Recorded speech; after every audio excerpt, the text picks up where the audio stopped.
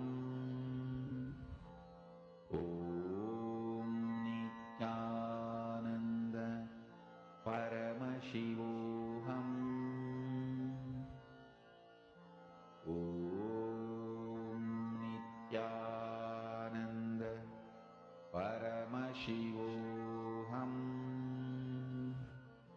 Om Nithyananda Paramashivoham. Om Nithyananda Paramashivoham. Om Nithyananda Paramashivoham. Om Nithyananda Paramashivoham. Om Nithyananda Paramashivoham. Om Nithyananda Paramashivoham. Mahamahavagya, spiritual lullaby for Samadhi. And Suprabhatam, wake up call, wake up song for Paramashiva. This Mahamahavagya is spiritual lullaby for you to fall into Samadhi. Suprabhatam, wake up song for Paramashiva to wake up in you. Just remember this one powerful cognition. This Mahamahavagya puts me in Samadhi. This is spiritual lullaby for Samadhi. And Suprabhatam, wake up song for Paramashiva in me. For Paramashiva to manifest. With this one spiritual powerful cognition, chant this Mahamahavagya.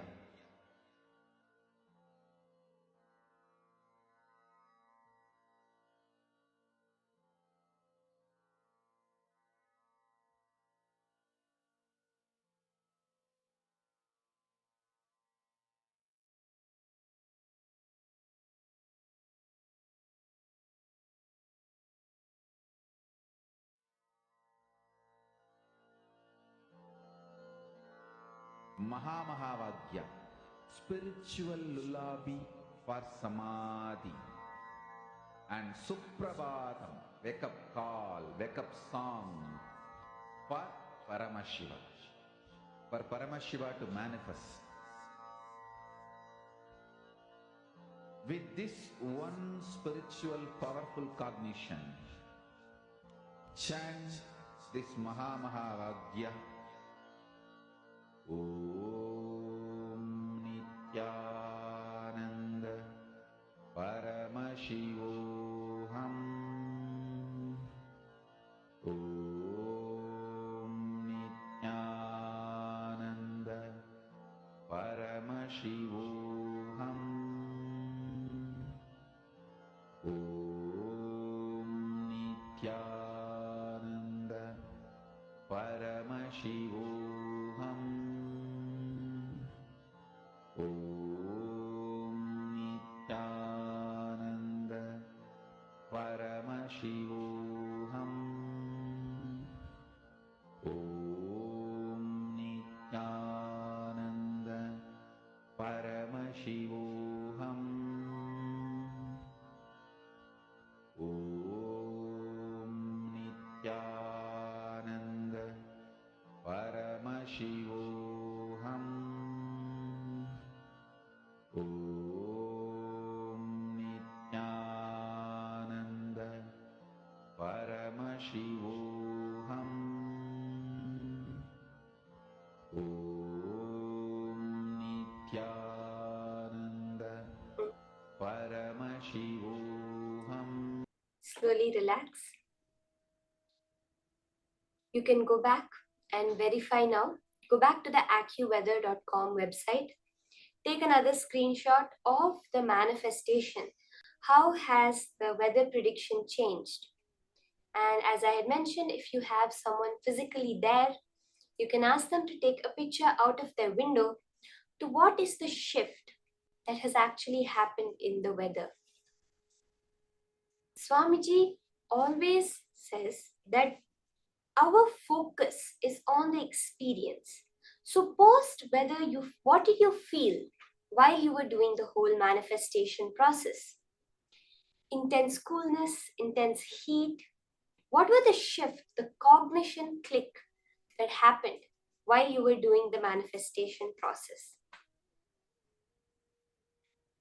Every time you manifest, you have experienced that moment of being Paramashiva. So don't forget to celebrate, to get up, celebrate ultimately the manifestation of Paramashiva within you. That is the message you are sending to the cosmos. Give me more, because your only job here, as Swamiji says, Ekoham Bahushyamaha, one became many only to celebrate itself. With that, Let's enter into the next session, understanding about ultimate gratitude, the Sahasrara Chakra, Svarupa Ananda. Let us now hear the higher powerful cognitions from Swamiji on this subject.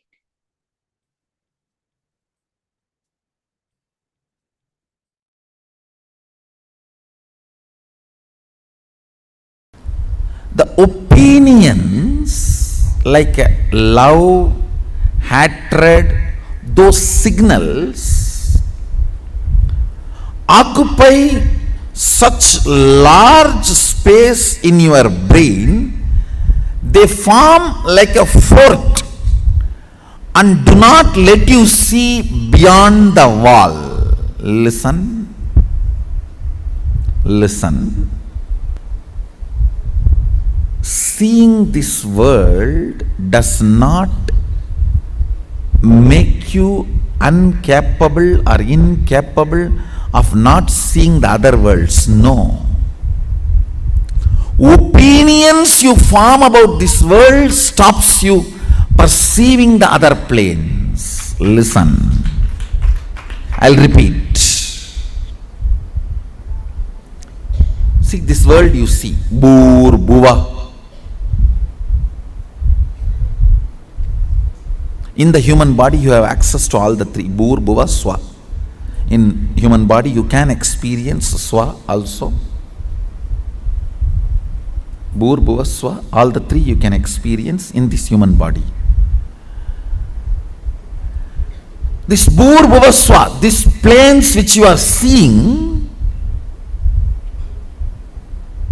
is not stopping your ability to perceive other planes like a Tapo, Satya, Brahma, all those lokas.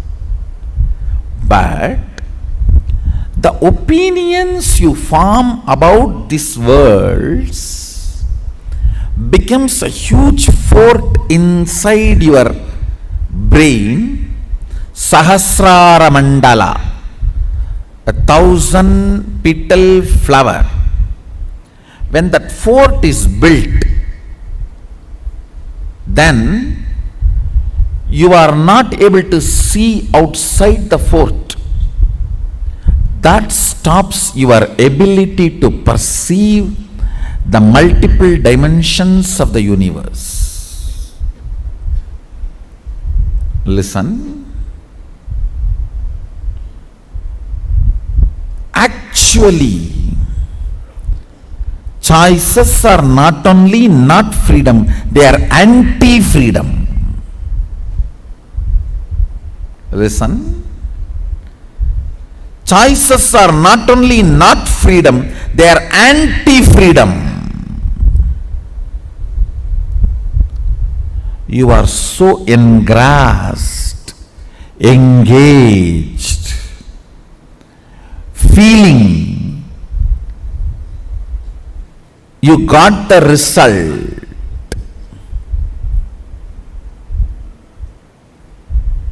Because you do not know the way to check whether some stone is a diamond or a shining ordinary stone, you go on collecting your whole life something. Only when you are about to die, you discover a machine to check the diamond and you find out whole thing you collected is just faltu stone. Not even one is diamond.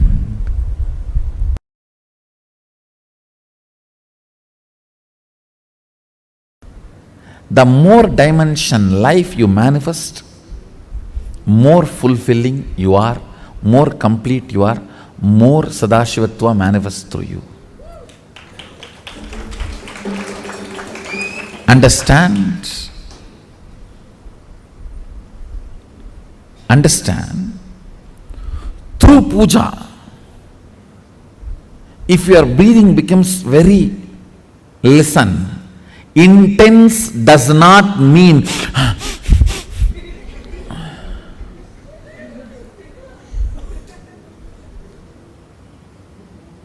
through dance, getting intense will have a different physical expression. That will naturally be like a big hyperventilation kind of an act. action. But through puja, when your breathing becomes intense, it will not be hyperventilation type, it will be deeper ventilation type. Like Sahasradala Pangaje Shagala Sida Rashmi Prabham Varabhayagarambujam Vimalaganda Pushpambaram Prasanna Vadanikshanam Sagala Devata Rupinam Smarechirasiyam Sagam Tatapimana Purvam Gurum. It's actually Dhyana Sloka for Guru. I can see very clearly Arunagiri Yogeshwara.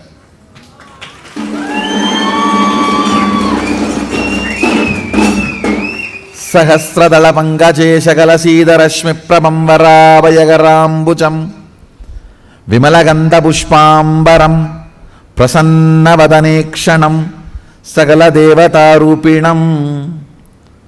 On the 1,000-petal lotus, Varabhayagarambujam, Vara Abhayakara, Prasanna Vadanikshanam, with a beautiful, alive, Prasanna Vadana, smiling, welcoming.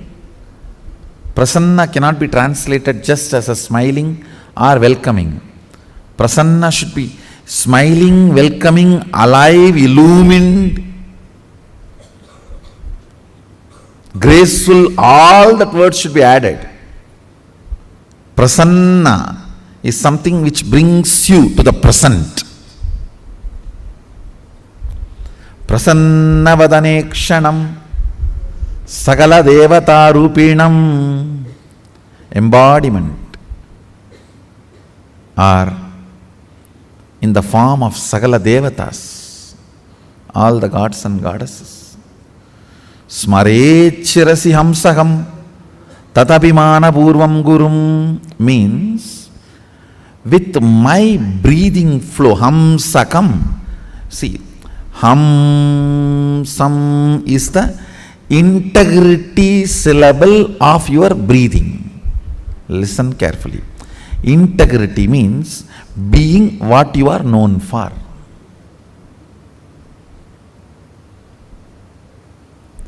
If a lion is known for something and it does that same, it is integrated to being a lion. An elephant is known for something and it is doing the same thing, it is integrated to being an elephant. If suddenly elephant starts eating the flesh, what will happen? He is not known for it. If he does for what he is known, he is integrated to it. So, the integrity syllable of your breathing is Hamsam. Hamsam. This Hamsam is the Ajapa Japa mantra, unchanted mantra which gets chanted continuously by the integrity of your breathing. When your breathing gets into your system and comes out, the natural sound it makes is called Hamsa. Hamsam. Understand? Where this hum sound takes a turn of some sound is Sahasrara. That is where Guru is sitting. That is why it is called hum. Please listen carefully. That is why he is addressed as Hamsakam. Where the hum turns into sam, his akam resides there. That is his house. If the hum does not turn into sam, you are savam. Understand? If the hum, listen carefully. If the hum is 100 unit and some is less than 100, 99, you are just aham. If the hum is 100 and some is 100, you are hamsa, jiva, individual soul, who had Pratyagatma Chaitanya Jagrata. If the hum is 100 and some is 101, you are Paramahamsa.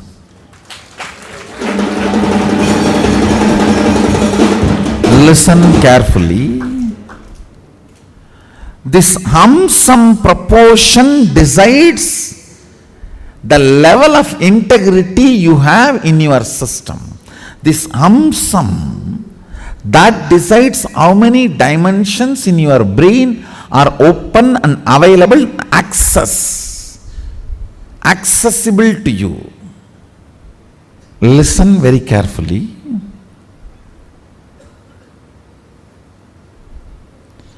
If this hum is 100, some is less than 100, you are in the plane of agam, human. Boo. If the hum is 100, some is also 100, you are hamsa, jiva who is awakened. If the hum is 100, some is even 101, you started entering into the Paramahamsa dimension. Means the Guru component has started manifesting in your jiva. Means he started mixing in your taste of life. What is your desire? Your Guru's desires. What is your taste of life? Your Guru's taste. What is your joy? Your Guru's joy. What is your opinions about death? Your Guru's opinions. What is your opinion about life? Your Guru's opinions.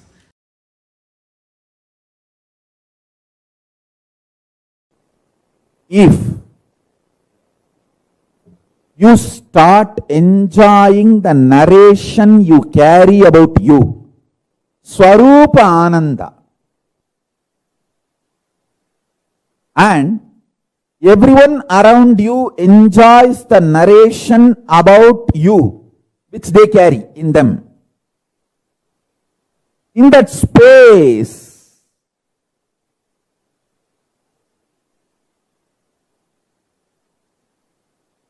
you manifest Sarvanyatva. Kailasa is the ecosystem to help you to enjoy the narration you carry about you. And everyone celebrates the narration they carry about you in them. You celebrate them, they celebrate you. In this kind of ecosystem, powers manifest just like that.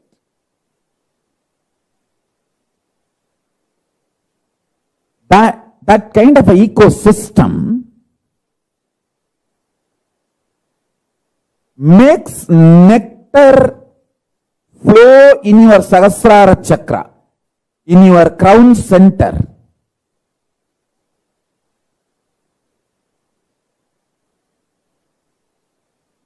Even when your Guru initiates you with his consciousness, the first thing happens is your Sahasrara chakra explodes in superconsciousness, the Paramashiva space. The nectar, Amrita, pours in your system.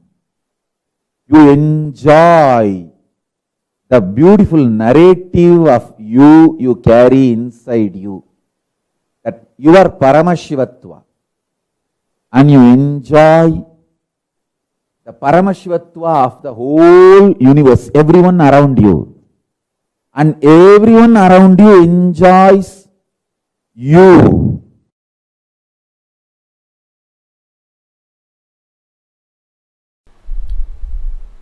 Let me come back to the subject. Listen. Whenever you are not able to hold the lit up 1,000 lotus petals, the Sahasrara, and coming down, come down only with prayer. Prayer will grow roots and push you back to that same higher electrical structure and chemical structure in your brain, to the Sahasrara. If you start analyzing, why am I not retaining? Maybe all the sins I have done.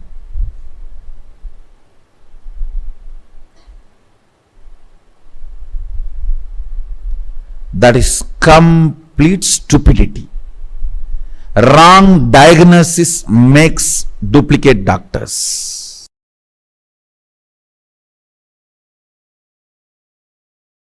Listen carefully.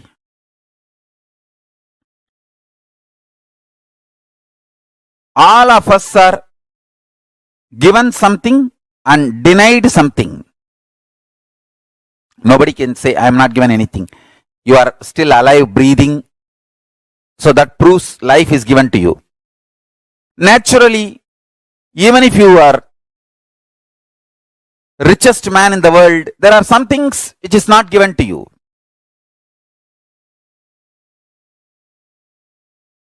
If you cultivate consciously a consciousness,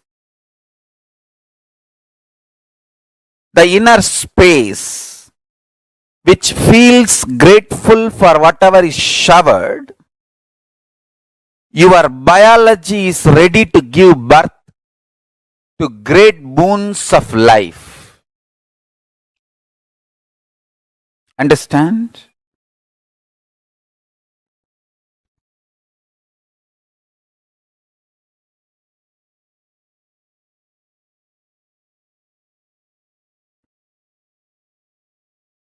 Person who cherishes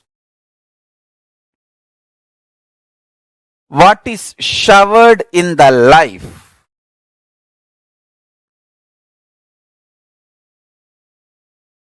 feels supported, loved, cared, and goes on deciding to support, love, care.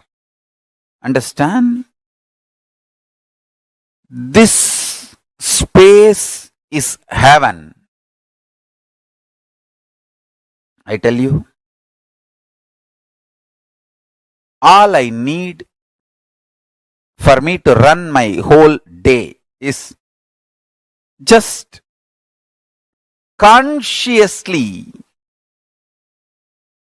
feeling joyful. Those devotees smile, that's all.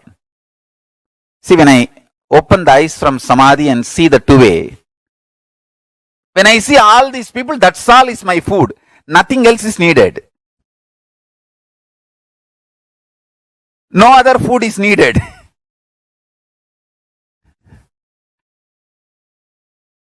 Understand?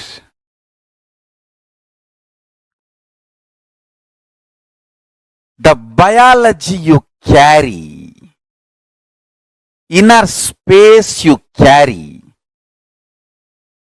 gives birth to your reality. If you carry the inner space, being grateful for whatever is showered in your life, you decide to go on showering with others. Understand, I tell you?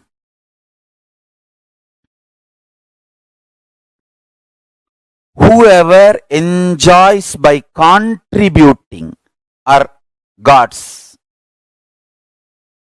angels. Angels may not be the right word. What I wanted to convey is devatas. The Sanskrit word devatas. Maybe the rough translation in English can be gods and goddesses, not angels. Because devatas are much higher than angels, the concept of angels. Listen carefully.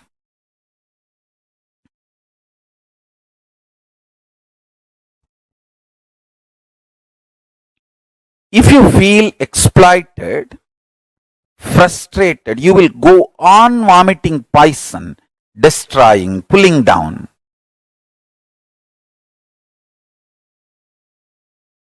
Spreading hatred, vomiting poison. You will be so deluded. You will know you are straight lying.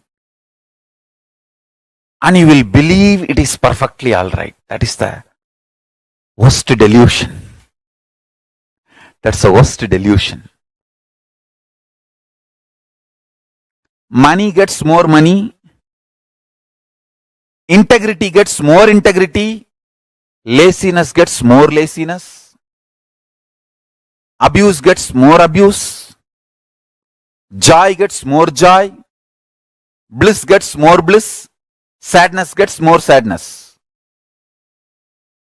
What you work for, you get that. I tell you, listen carefully. I really tell you.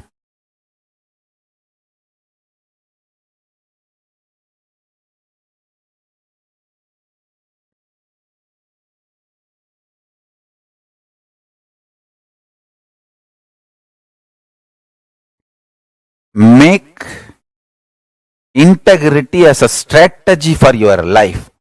You will attract such wonderful integrated people around you. Even if the non-integrated people come, you will know them just by their smell, and they will not be able to harm you.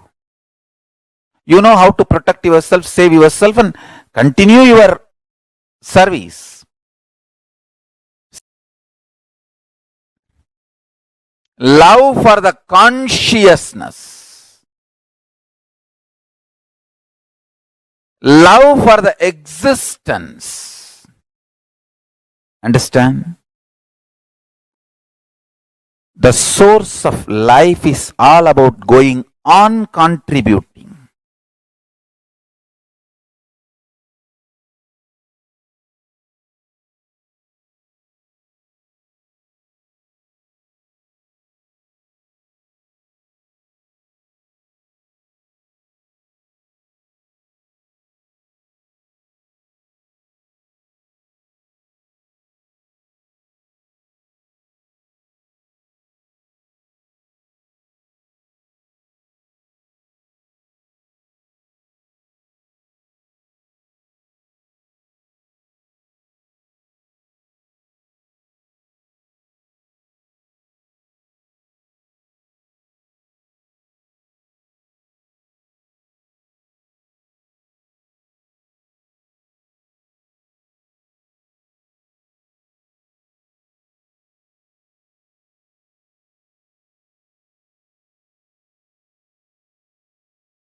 Influence now.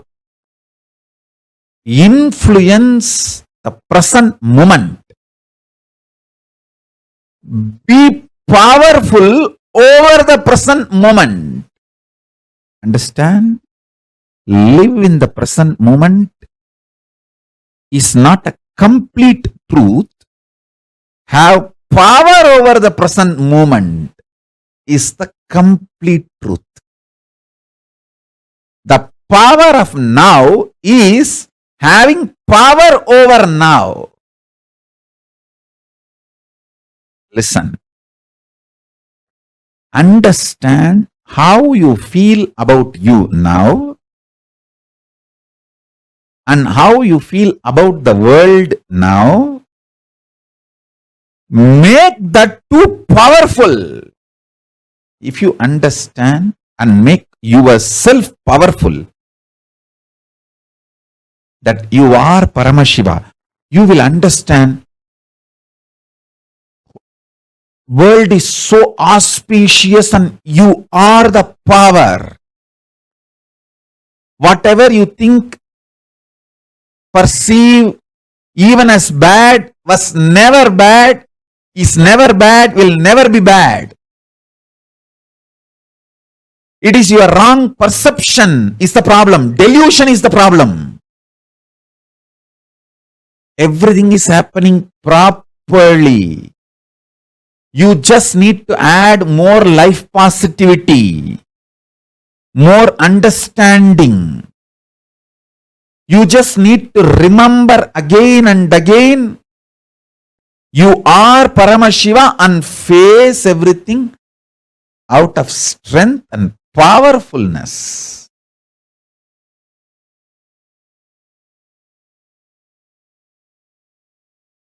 Now, the next truth. Listen.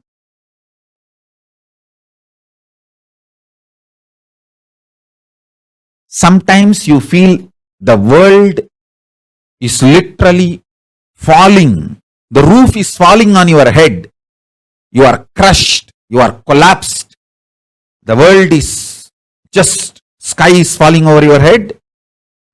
That is what is reality, and you perceive that as a reality about world, and that reality, that perception about the reality collapses your perception about yourself, and you collapse. That is what you call everything is determined, fate, nothing can be done. Sometimes you feel, wow, what I want is happening. So your perception about the world is what I want is happening. And the reality, what I want is happening. Oh, then everything is free will. We have full freedom. Listen. Both are of understanding.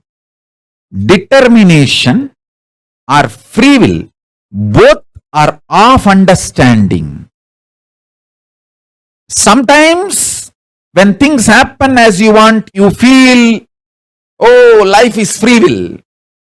Sometimes when you feel things are not happening as you want and the roof is collapsing, crashing on your head, and you feel everything is predetermined. Now understand this truth. I'll give you one more example. If you are standing with both the legs, that's the way you experience reality.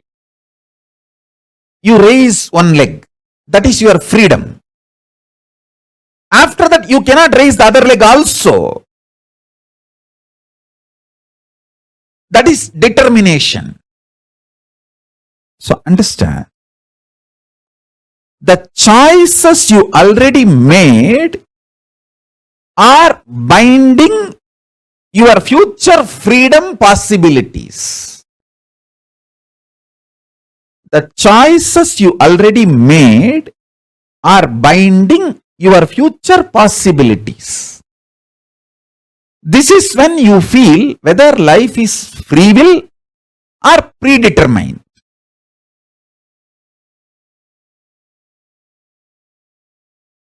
When you perceive the happenings of your life is against your will and collapse inside you, the way you perceive the world very negatively, and collapse your own identity about you and lose trust on you. When this happens, whether you made earlier some choices or not, you will feel bound. You will feel life is predetermined. There is no free will. Life is unfair, injustice, adharma. It is all just might is right. People who have power, they grab everything. Nothing is right. It's all chaos. There's no order. And at some moment, when things happen as you want in the outer world, and your perception about the world is little better, you feel, the free will is life. There is a possibility. I can recreate, rebuild. Life has some hope. But please understand, both are of truth.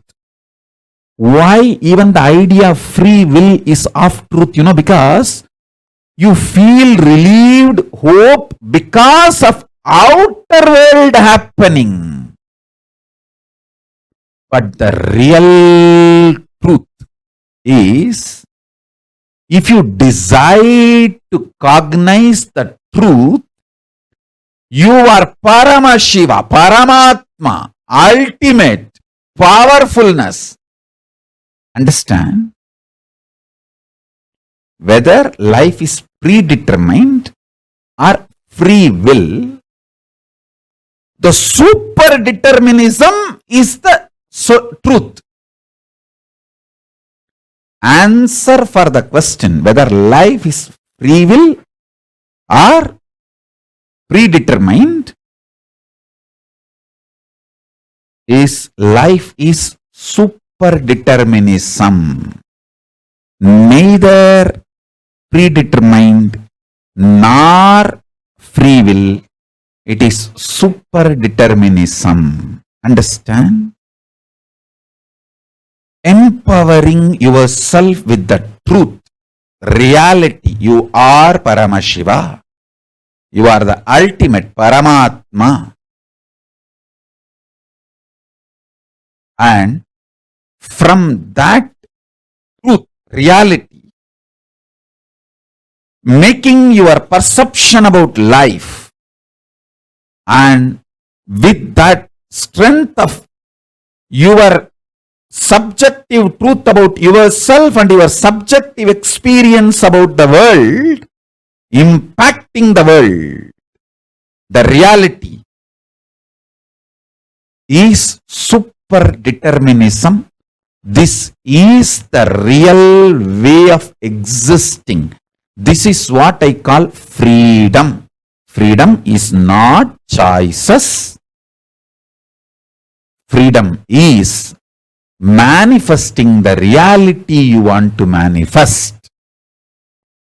Listen.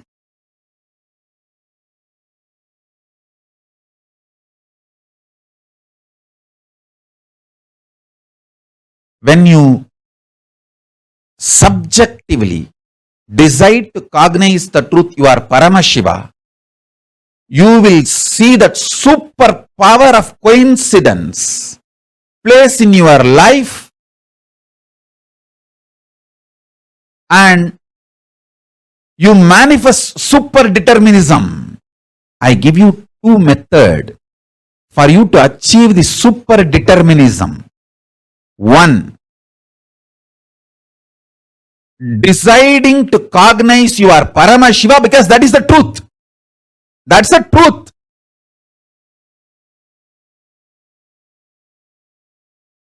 And face your inner space, your perception about life and the life reality itself. With this truth, I am Paramashiva. This is what is having power over now. Life, reality.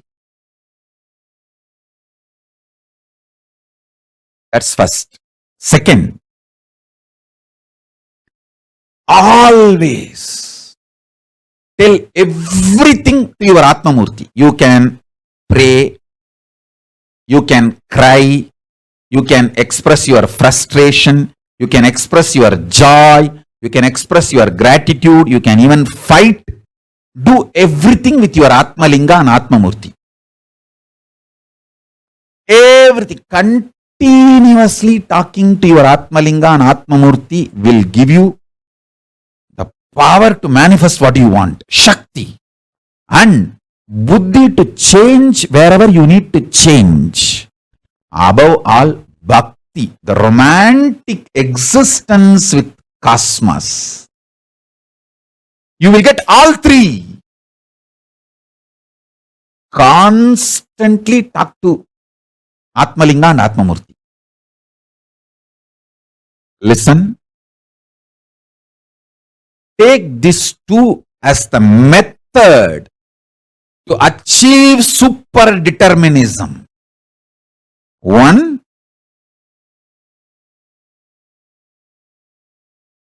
decide to come to the powerful conclusion you are Paramashiva because that is the truth.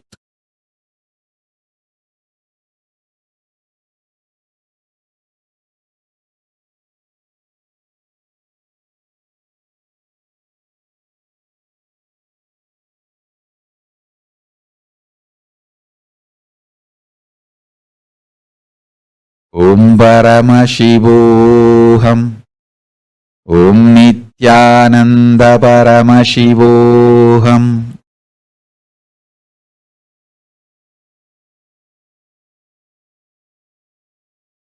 Second, continuously talk to Atmalinga or Atmamurti. You can offer your prayers, you can talk even casual things, you can express your love, gratitude, even anger, you can fight, you can express your frustration, you can do anything you want.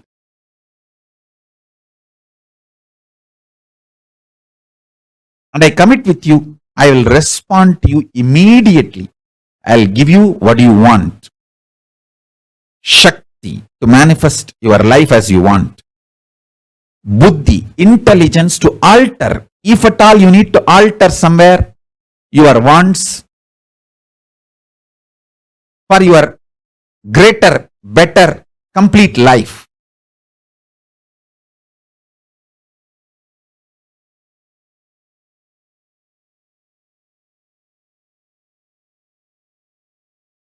And above all, bhakti, a life positive, joyful connection with life, reality, cosmos, with everything, with yourself, with world, with God, everything.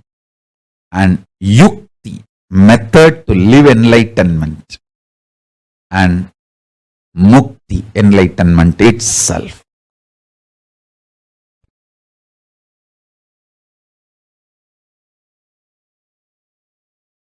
The true experience is when you decide you are Paramashiva, you get power over the now, present. The power over the present gives you the liberation from all these four different theories, theologies, philosophies, rational arguments, ideas, concepts. You experience tremendous powerfulness subjectively. Because of that powerfulness subjectively, the state of Paramashiva, that's what I call state of Paramashiva. Your subjective experience about the object also powerfulness, Parameshwara. Understand? I want to express these three words. Your subjective experience of your subject, your subjective experience of the object, and the object, reality as it is. Understand these three words. Your subjective experience of your subject, yourself, your subjective experience of the object, world, and the world, the object itself. In these three, if you empower the subjective experience of your subject with truth, that truth makes your subjective experience of the object also powerful. When this two component of you becomes powerful, it impacts the object and makes what you want to manifest as life. This is the experiential reality of super determinism. Everything else is a delusion, false. You cheating yourself, you deluding yourself with any kind of argument. No, what Swamiji says is the ultimate truth, but not for me now. Even that. Whether you are ready to understand or not, sun is going to shine and wind is going to blow. Everything is going to happen as it is. This truth which I described now,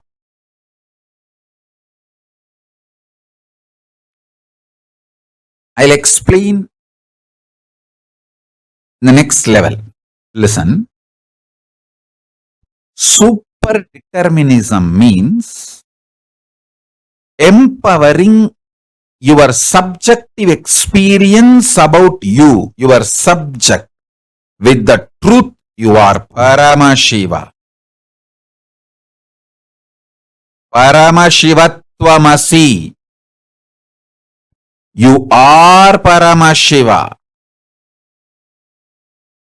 Empower your innermost subjective experience about yourself consciously.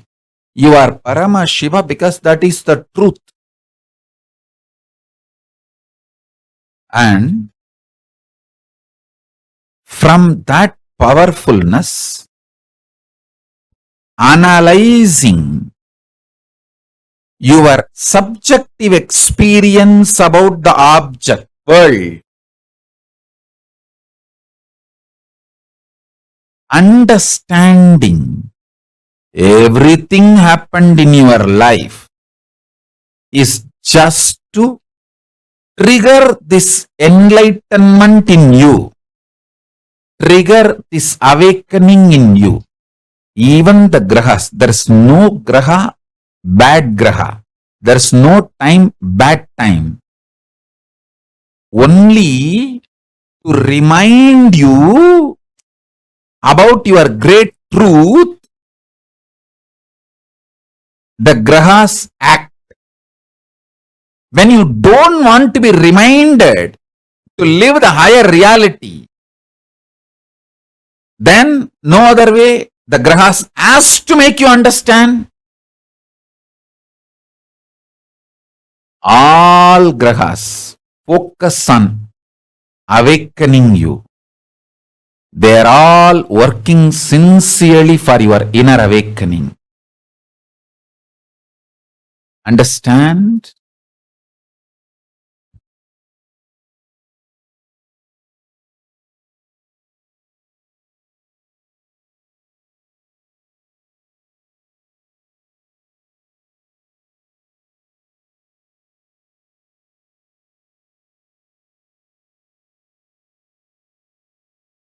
Hey, listen.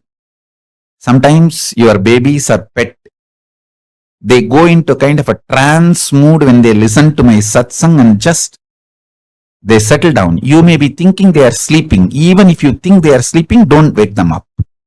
It is okay. Just let them. Because they sincerely, intensely listen. If you are pregnant, the baby inside your womb listens to me sincerely. And the babies who sit in the satsang, they go to a kind of the trance, turiya space, and just melt down. You may be thinking they are sleeping. Even if you think they are sleeping, don't disturb them. Allow them to sleep. It's okay. I tell you, even the pets, when they come and sit for satsang and they just fall asleep, don't think they are falling asleep. Even if you think they are falling asleep, don't disturb them. They are in a trance. I can see very clearly in how many places that initiation is happening.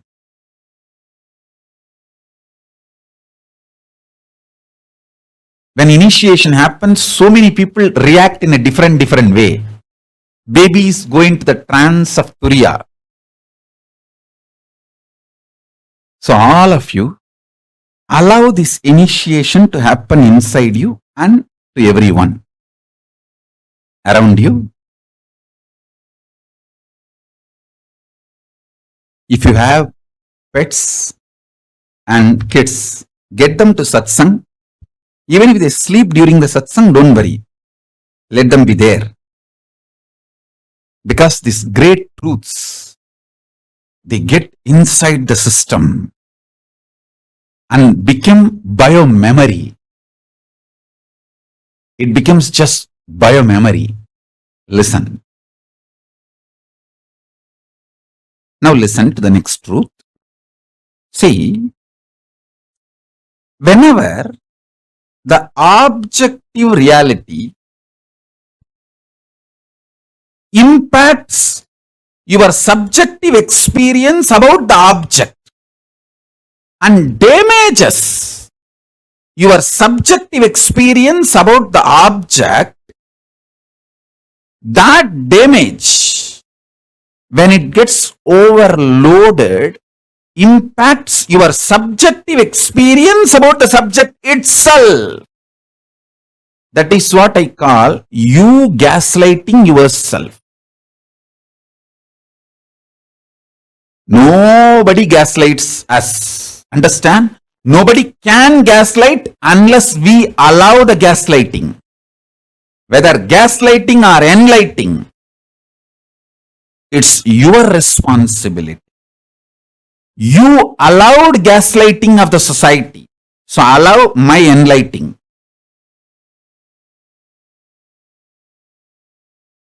Stop allowing the society's gaslighting. Allow my enlightening. So listen carefully.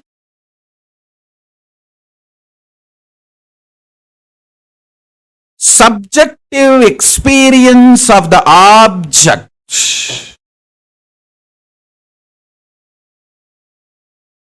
should be impacted, impressed by the truth of the subjective experience you are Paramashiva, not by the objective reality so-called this world and your equations with this world.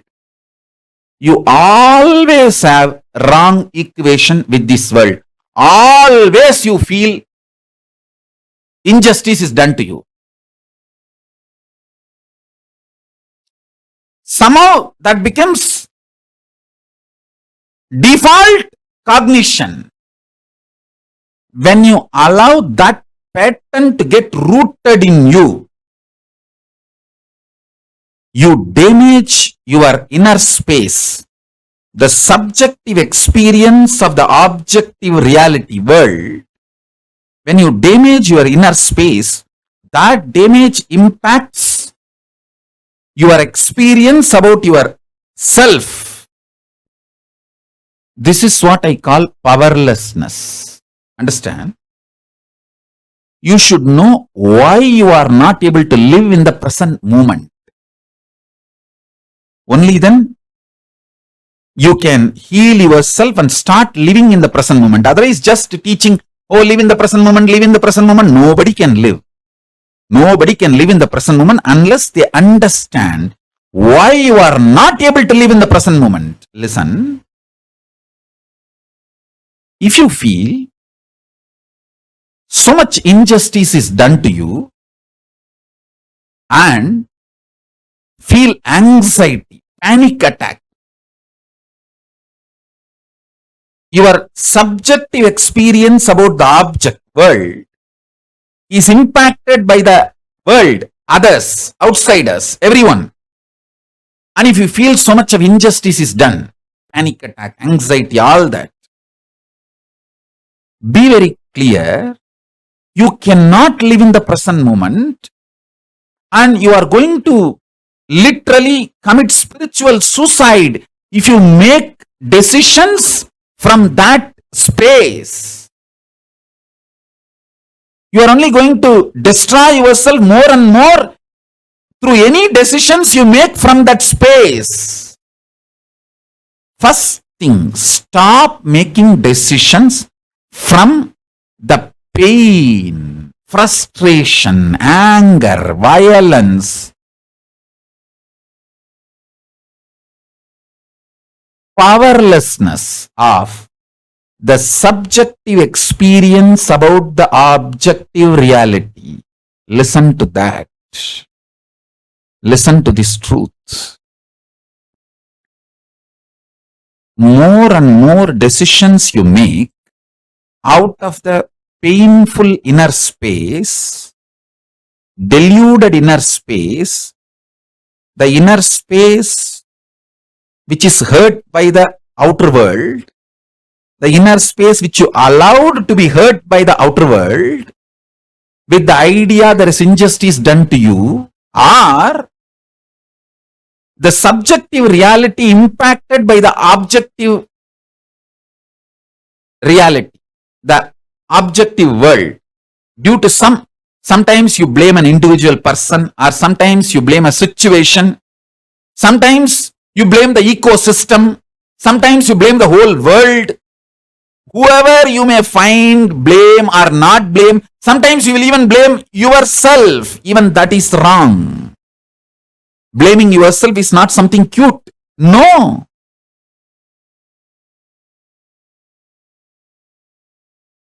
Don't say, oh, I am suffering so much. How can I be Paramashiva? Say, I am Paramashiva. How can I suffer?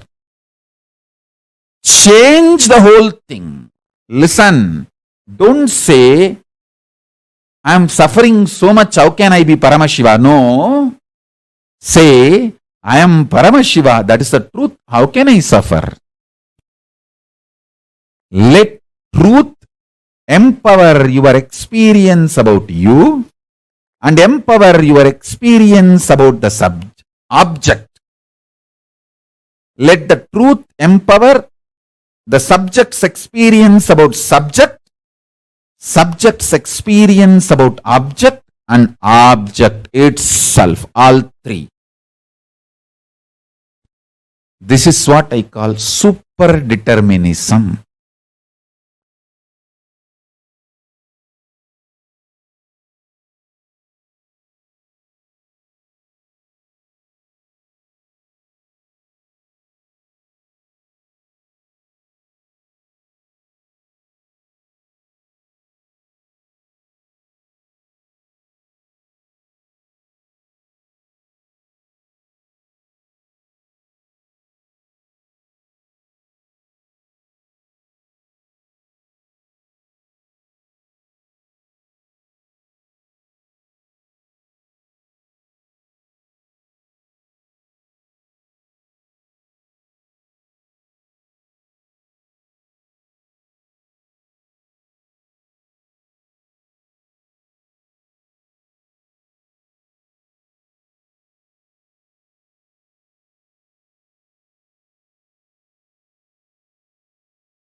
Nithyananda, how many of you clicked with this amazing revelation now from Swamiji on super determinism? Life is neither predetermined nor free will. It is super determinism. How many of you understood this? This is such an extraordinary revelation, right? Like where Swamiji revealed to us about how you usually think whenever everything is going all right, we all think, everything is happening exactly the way I want it. But then when something goes like not really right the way we want it, suddenly we start feeling, oh no, life is actually, my fate.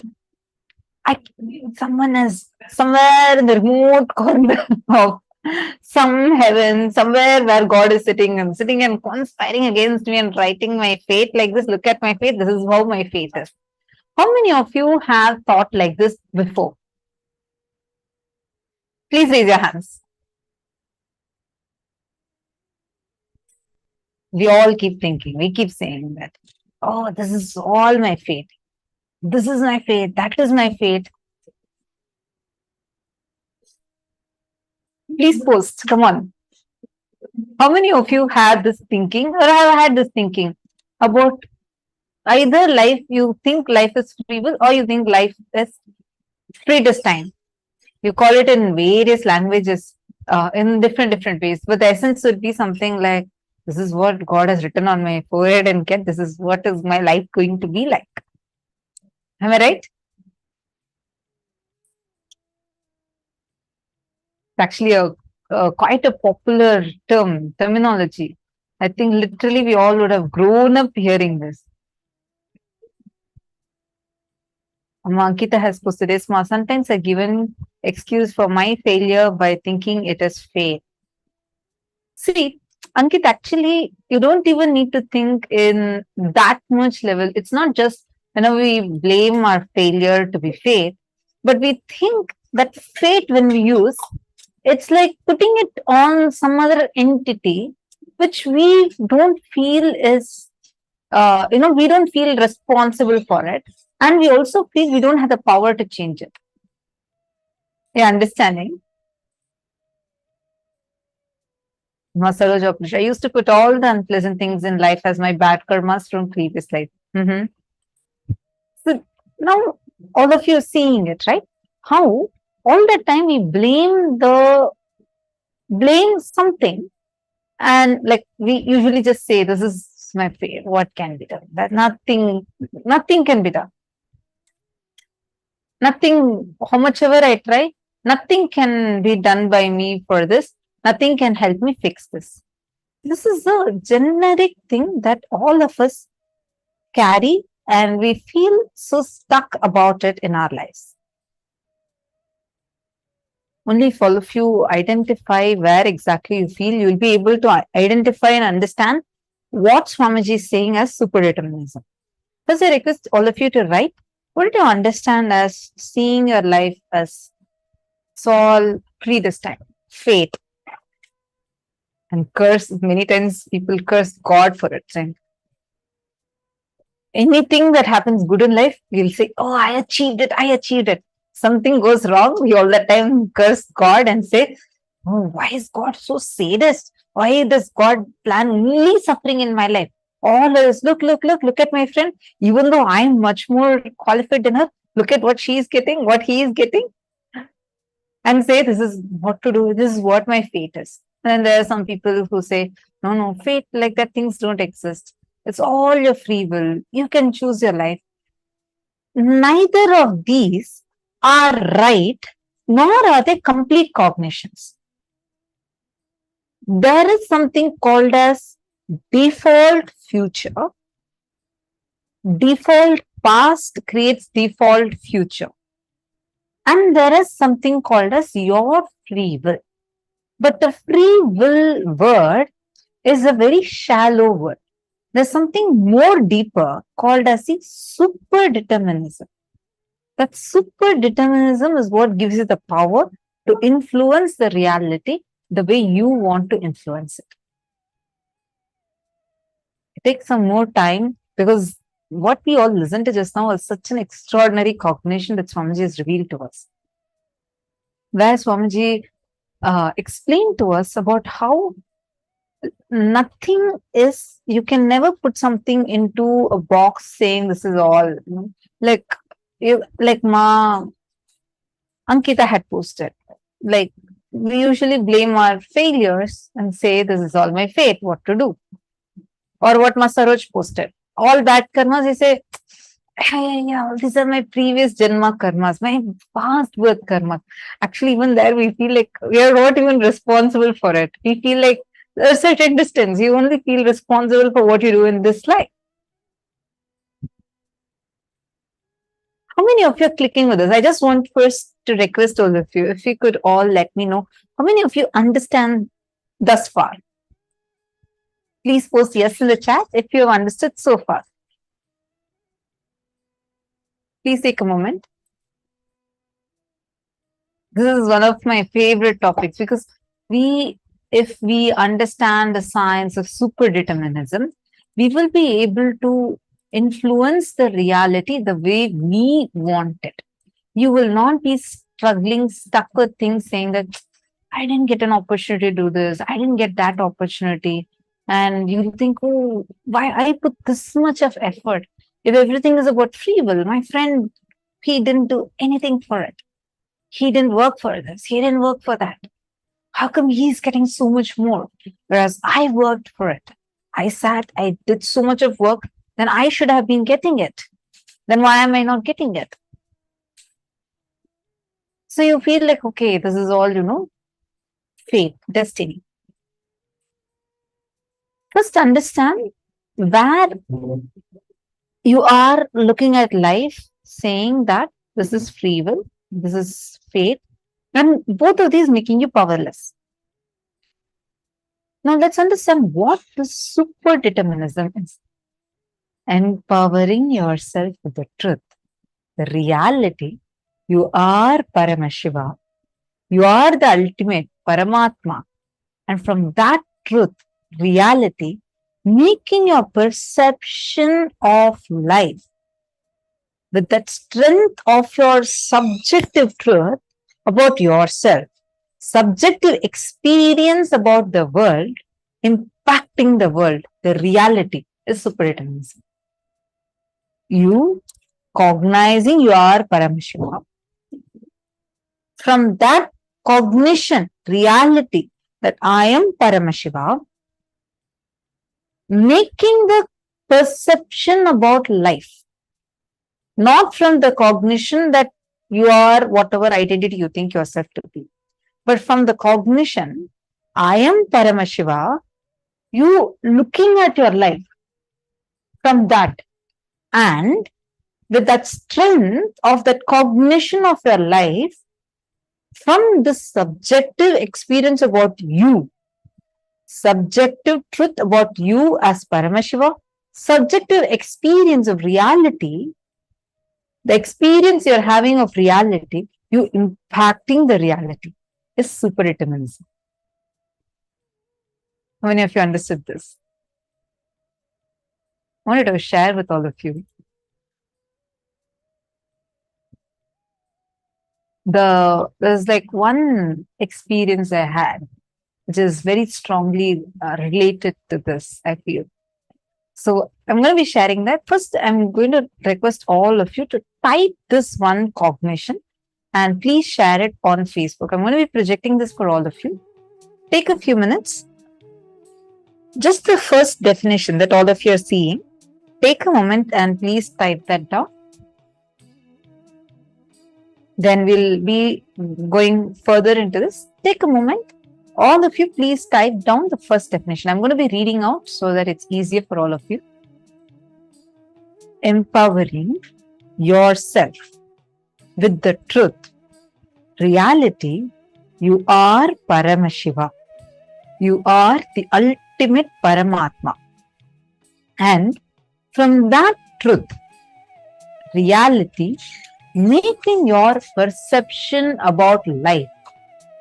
And with that strength of your subjective truth about yourself and your subjective experience about the world, impacting the world, the reality, is super determinism. Please take a few minutes now and type this down. I request everyone to please type it.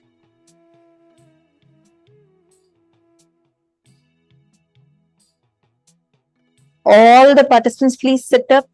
I request all of you to please kindly settle down. This is an important session for today's initiation.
Okay, wonderful. I hope now all of you have written down. I see many of you that have already posted.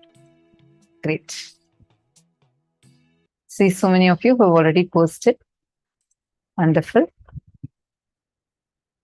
Now that all of you have written down, now are you all understanding and cognizing what is superdeterminism? Clear so far? Okay. I wanted to share a small experience with this. So I have shared this before. This was in 2018. Yeah. We had a world tour. So we had like all the balasams of Gurukul going to different parts of the world, right? Like as teams, we will go to various different countries and we would go meet people and conduct the power manifestation sessions where we'll do actually demonstration. And it was very, very, very exciting. Kids as young as 8-year-olds, 9-year-olds, 10-year-olds, all the way, like everybody, like the whole Gurukul was going to different countries like Malaysia, Singapore, US, Canada, many countries like this, Mauritius. So one team was also like, I was also supposed to be leading a team for the world tour.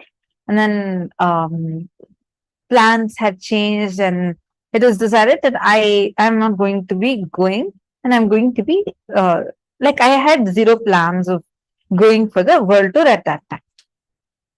So I was going to be staying there in the arena. It was like, and it was also fixed. The team that was supposed to leave had already booked their tickets and they had already packed their stuff. Everything is ready. It's an international flight. And it's a world tour, meaning you're traveling to different countries. So you're going to go to 1, 2, 3, like different places. The tickets were fixed and written tickets, everything was fixed, planned, purchased, ready ahead of time itself. There was supposed to be 5 tickets totally. For the whole trip, they were supposed to buy 5 tickets. They bought all the 5 tickets. And in about 2 hours, the whole team is actually leaving to the airport. All right. They're all ready. The taxi is going to be arriving. I mean, they're taking the car is loaded, and everything is ready. Just 2 hours before, the plans suddenly change. I'm supposed to now be joining this world tour. I'm supposed to be going and being a part of this tour and with the same group in the same flight. And because it's an international travel, so I'm supposed to be with the same group, same team, and exact same flight I'm supposed to be booking. Suddenly the plans all are changing. And I was like, God, how am I going to be doing this? There's like tickets are to be booked. Tickets are like the person who's booking the tickets had already told earlier saying that the tickets are full, especially it's Christmas time. All these places are tourist places, everything is full, and I cannot get the same flight booked again for you. And if at all you need, you have to wait for at least 3-4 days for the next thing. At least you could catch up from the other countries that they're going. I was like, no, I have to go with this. And I got to go with the same thing because I had to go in the same flight along with all of them. And I cannot miss out on this. I had no other option. We opened the website and checked. These planes did not have tickets at all. All are full. Then I sat and I still remember all these guys were packing the stuff. They're about to leave. Like time is ticking. And they're almost going to go now to the airport. I had nothing ready for me. I had not even put my luggage together. First, I wanted the tickets. I went and sat in front of the laptop the link was open wherever we booked the tickets, right? And I just held my mala, chanted Mahavakya.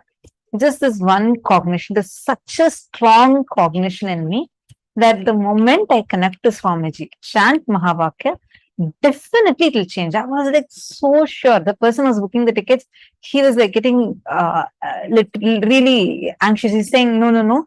I got to book a lot of other tickets. And if you're sitting here, it's going to delay because anyways, I'm very sure it's not available. He opened and showed me all the 5 links. He opened and showed to me. He showed that none of them have any tickets available. You can see here, and all that same airlines, it's not available. It's all closed. I chanted Mahavakya, and I said, I just felt strongly, okay, refresh now. My cognition inside at that time was, it was very, I didn't even have a little bit doubt. I felt so strongly in me. Literally, reality will change right now. Like I just declared, I felt like Swamiji is the one who's giving any of these things. He'll change the reality. So I told the person who was helping with the tickets, I said, could you please refresh now? He went and he refreshed. Exactly one ticket popped up in the same airlines, exact same flight with the exact same time. The first link worked. I was so excited. He said, no, I can't book even if one has come. I need all the 5 to come. I was like, okay, fine. I'm just sitting right here. I'm going to chant Mahavakya and declare for the rest 4 also. One by one, I chanted Mahavakya every single time. He refreshed in all of it, one after another. One. Exactly one ticket opened up and I was able to book it. And I went to the world tour and I had a great time, like actually traveled to the world tour. This was my experience where just all I did was connect to Swamiji, chant Mahavakya, and that impacted the reality to such an extent where an airplane ticket, not once, see, once if it comes, I can say, okay, miracle happened, coincidence, but it was not just once, consecutively, all the 5 came. I even made a post of this on Facebook at that time. It was like such a strong experience that even now I strongly feel anything that is needed. It's not even like I had to convince myself. I just strongly feel if something I need to change, I can just connect to Swamiji, chant Mahavakya. I'll hold my mala, chant Mahavakya, and Swamiji will just manifest it as a reality. This is what I understood as super determinism, where, I mean, this is just connecting to Swamiji and manifesting, but where your subjective truth and where you cognize yourself as Paramashiva, from that, you cognizing the world. How do you cognize about the world at that time? When I see the world as normally as Mata Trupri, I feel like, oh God, this is not very possible. How can the tickets are all booked? We'll try to think of logical solutions. Okay, if not this, then that, then this, then that. But at that point, it was like such a strong click because of the experience Swamiji has given multiple times earlier. Connect to Swamiji, chant Mahavakya, definitely Swamiji will make it happen. So that was the cognition of the world at that time. So from that, when I made a declaration, Swamiji simply made it happen. Understand, the moment you cognize inside you are, I am Paramashiva. From this cognition, I am going to make a declaration. And with that declaration, I am going to impact and influence the reality. That is super determinism. How many of you are clicking with this? Please take a moment and pause.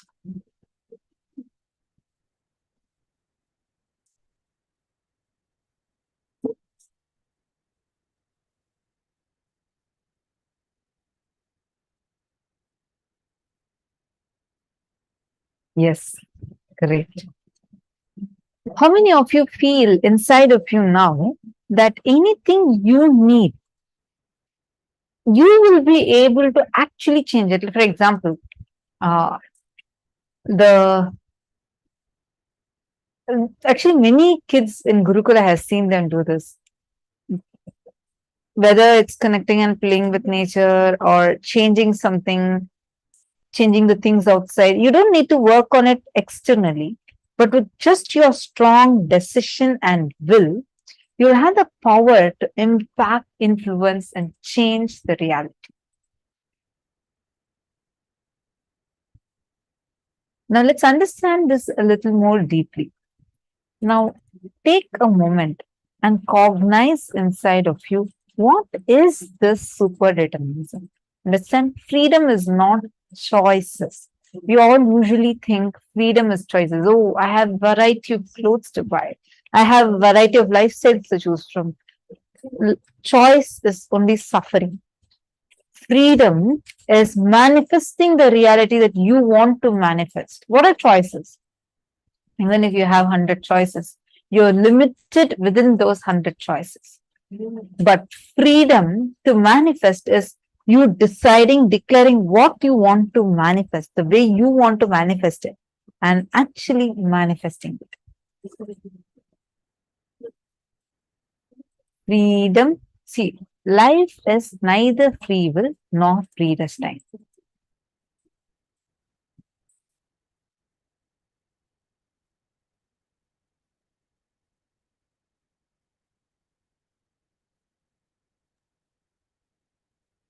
Thing as everything is previously set, it's all written and you have to go as per it.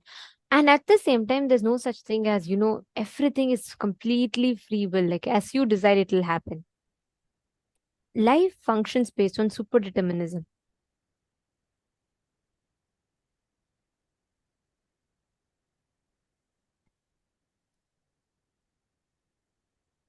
The truth is, if you decide to cognize that you are Paramashiva, you are Paramatma, the ultimate, the powerfulness about you.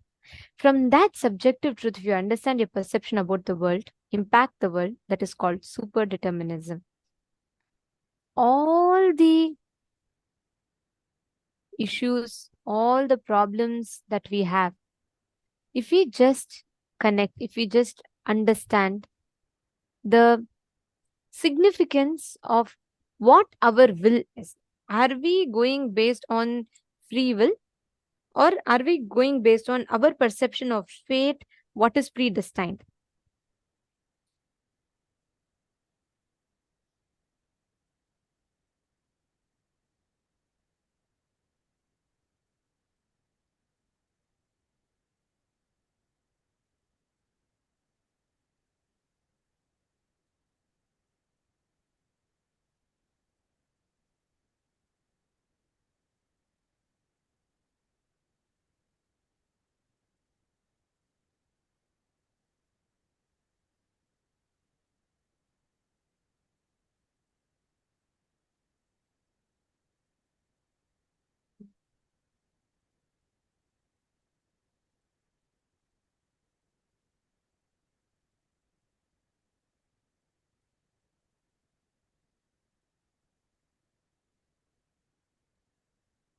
So many tons of incidents. How?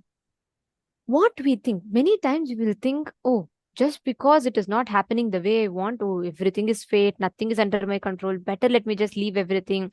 We start making decisions completely contrary to our life's purpose. And the whole game of life that we are having is all within this. There is actually, if you see in India, right, there's a very there's a tradition that they follow where in front of Ganesha deity we will break stones. Sorry, we'll break coconuts. Sorry. And if you see these people, they'll say, oh Ganesha, if you make me pass in my exam, I will break 100 coconuts for you. If they fail in the exam, they break the Ganesha himself.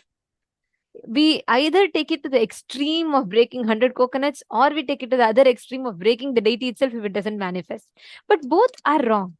See, always life does not manifest, is not bound to manifest as per fate or as per your free will. Every truth, whenever you cognize you are Paramashiva, the reality of life that you manifest, that is your subjective truth becoming objective reality. There's a very beautiful story from Hindu Puranas about this. We all, there's a great sage called Rishi Markandeya. He's eternal. He's one of the few people who are immortal, who never die. If you see his story, right, it's a very beautiful story. His father, Rishi Markandeya's father and mother, they're great rishis. And they are doing tapas for a long time. And they want they want a child. And they all are they're very deep devotees of Paramashiva. And the rishis' names is Mrikanda and Manaswini. So Mrikanda and Manaswini are Rishi and Rishi Patni, and they're all like extreme devotees of Paramashiva. Okay, so they say the only thing in life, they have everything. Their only desire in life is to have a child. For a long time, they remain childless. So they pray to Paramashiva. They do intense tapas. Paramashiva is very happy, and he appears and he says, okay, he tells you, as you wish, I will grant you a child. They're all extremely happy. Then Paramashiva says, but on one condition. I will give you a child who will live for a long time, hundreds of years. But he will not have any devotion to me, and he will not have any intelligence. He will just live a normal human life. Or I will give you a child with highest intelligence, and he will be a great devotee of mine, but he will live only for 16 years. The parents were in a fix. On one side, they have the option to have a child, their only desire in life, to have a child. They have an option to have a child which will live for eternity. But he will not have devotion to Paramashiva, the very purpose of their existence. And on the other side, the child is going to be highly intelligent and extremely devoted to Paramashiva, but is only going to live for 16 years. The parents are in a fix. They don't know what to choose. Then they decide, nothing is important than Paramashiva in life. If my child is not going to be connected to Paramashiva, I don't want that child. So they say, Paramashiva, even if my child lives for only 16 years, I'm okay with it. Please give me a child that has devotion to you. That's all matters. Paramashiva says, all right, tatastu. He tells, remember, you will have a child born on the 16th birthday. By the end of the 16th birthday, the child will leave the body. The parents are extremely disheartened, but they say, it's okay, whatever, come what may, let's face it. And the child is born. They name the child as Markandeya. And the child is extremely devoted to Paramashiva. He worships Paramashiva and he lives like he soaks himself in the worship of Paramashiva. And then he does puja, everything he does, and he takes up various responsibilities. And he's highly intelligent. The child knows it is going to be, he grows up, 15 years pass by, and the parents are so deeply attached to the son. They become so attached to the son. They love him a lot. He takes care of the parents so beautifully. And he is going to turn 16 the next day. And the parents are extremely suddenly sad. Markandeya is surprised. He's like, what happened, father? What happened, mother? What is happening? Why are you all suddenly so sad? Then the parents tell Rishi Markandeya that, look, when we got you, when you were born, Paramashiva gave us two choices. We chose you. And tomorrow's your 16th birthday. You're going to be leaving your body. Then Markandeya is shocked for a moment. He says, if Paramashiva told I will leave my body, then what else? I will go to Paramashiva only. I am ready. Till I leave my body, the last moments of my life, I want to spend with Paramashiva. Markandeya decides that. So on the 16th birthday, he goes, he cuts the tree, firewood, everything, brings for his parents, attends to all of their needs. It's 16th day. He has to go. As per the law of his life, as per Paramashiva, the fate, the destiny written to him, he's supposed to leave the body. 16th birthday, he's sitting and he starts chanting, Trayambakam yajamahe shugandhim pushtivardhanam urvarkamiva bandhanat mrityormukshiyamamritat. He very beautifully composes shlokas on Paramashiva. He goes on chanting, chanting, chanting. He makes a Shivalinga and he sits in front of the Shivalinga and he's chanting. And what happens? It is time. There is in Hinduism, the Yama Dharma he's the person who's accountable to come and take the souls. So when people have to leave the body, he himself will come and he'll put the noose, the pasha, and then he will take the life. So that he'll remind the beings that, your purpose is done, your time is over, come on, time to go to your next birth, next body. So Yama is responsible for that. Yama Dharma comes, he's seeing Markandeya is doing puja. So first, sometime he's trying to wait, but then how long? He has to maintain his integrity, right? If someone has to die, Yama has to take. It's the law of the cosmos. So Yama is waiting. This Markandeya is not finishing the puja. Then Yama says, no, come on, it's time for me to take you and come. Markandeya, he, out of his love, he's a small child, a 16-year-old boy. Out of his love, he goes and hugs Paramashiva. He says, oh Prabhu, come, you take me. Like that, and he goes and hugs Paramashiva. What happens? By then it is time. If Yama delays putting the noose, that means he's missing his integrity. It's like a whole thing, right? It's a whole mishap in the dharma, in the whole Kala Chakra, the flow of time as per his destiny. Here it's a question of destiny, free will, and the whole game is between that, right? What is the destiny? What is the what is the fate, and what is the free will? So then Yama says, come what may, I have to take this boy. There's no choice. So Yama when Markandeya is hugging Shivalinga, Yama takes and puts the noose. The noose falls around on Paramashivalinga and Markandeya together. That's all. The moment noose falls on Paramashiva, from the Shivalinga, Paramashiva comes out as Kalasamhara Murti. He comes out in that most terrifying form. He comes out with a Trishul, and Paramashiva says, how you have put the noose, not just on Markandeya, but on me. Then Yama says, Prabhu, you have law of light. Told the fate of this boy is 16 years old, supposed to come. Markandeya is hugging Paramashiva. He's not leaving Paramashiva. Paramashiva, very beautifully, Swamiji explains this scene so beautifully. Swamiji tells, at that moment, see, what Yama is doing is not wrong. As per Dharma, Markandeya is supposed to die. It is Yama's duty to come and take Markandeya. But the free will of Markandeya does not want to go. Fate versus free will. At that time, Markandeya prays to Paramashiva. That super determinism, his prayer, his feeling connection. He didn't go, his free will was to live. He wanted to live. He wanted to serve. He wanted to continue connecting and enjoying Paramashiva. But that free will, that super determinism is what is him connecting to Paramashiva. Paramashiva then beautifully tells Yama, look, this is the law of life I gave you. So I'm going to remove you, means remove your life, reprogram your life with the upgraded software, the upgraded law, and I'll reinfuse life back to you. That is what is Kala Samhara Murti, the one that kills time itself. Paramashiva, just for that 16-year-old boy, Paramashiva himself comes, he kills Yama, and he tells, from now onwards, when I say kill, I mean he takes a life, puts it on himself. Paramashiva merges Yama into himself and upgrades Yama Dharma's software, saying, from now you have to take the life of everyone on time, exempting my devotees. Anyone who connects to me, when somebody is worshipping me, when somebody is connected to me, you cannot touch them. He gives his upgraded instruction. He upgrades the whole niyama, the law of the life and flow of life. And he gives life back to Yamadharma. And Yama is like, Prabhu, he's like falling at Paramashiva's feet and he's saying, thank you. And then he understands and then he leaves. Now Markandeya is there, 16 years.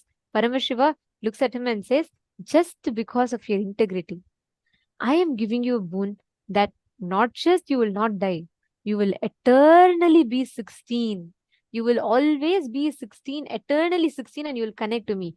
To this day, Rishi Markandeya lives. He is alive. There is a temple where he regularly worships Paramashiva. There are tons of this thing. Of course, he might not be visible to our naked eye in today's world. But to this day, Rishi Markandeya lives. He's done so many great compositions and amazing things. That is what is the Mahamrityunjaya mantra. It was Rishi Markandeya who delivered the Mahamrityunjaya mantra. So understand, it is so beautifully how when you see there is even fate, there is free will, but your super determinism, your connection to the Guru can change the whole law of the life and flow of the life for you.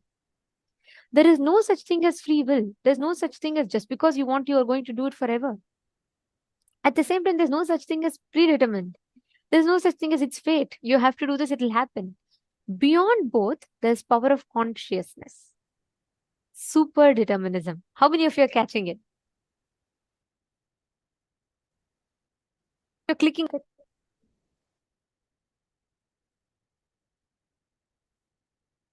I see.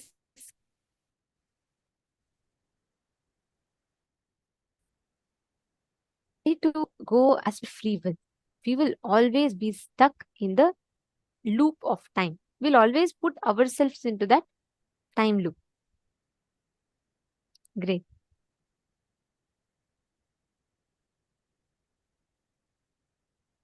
Okay.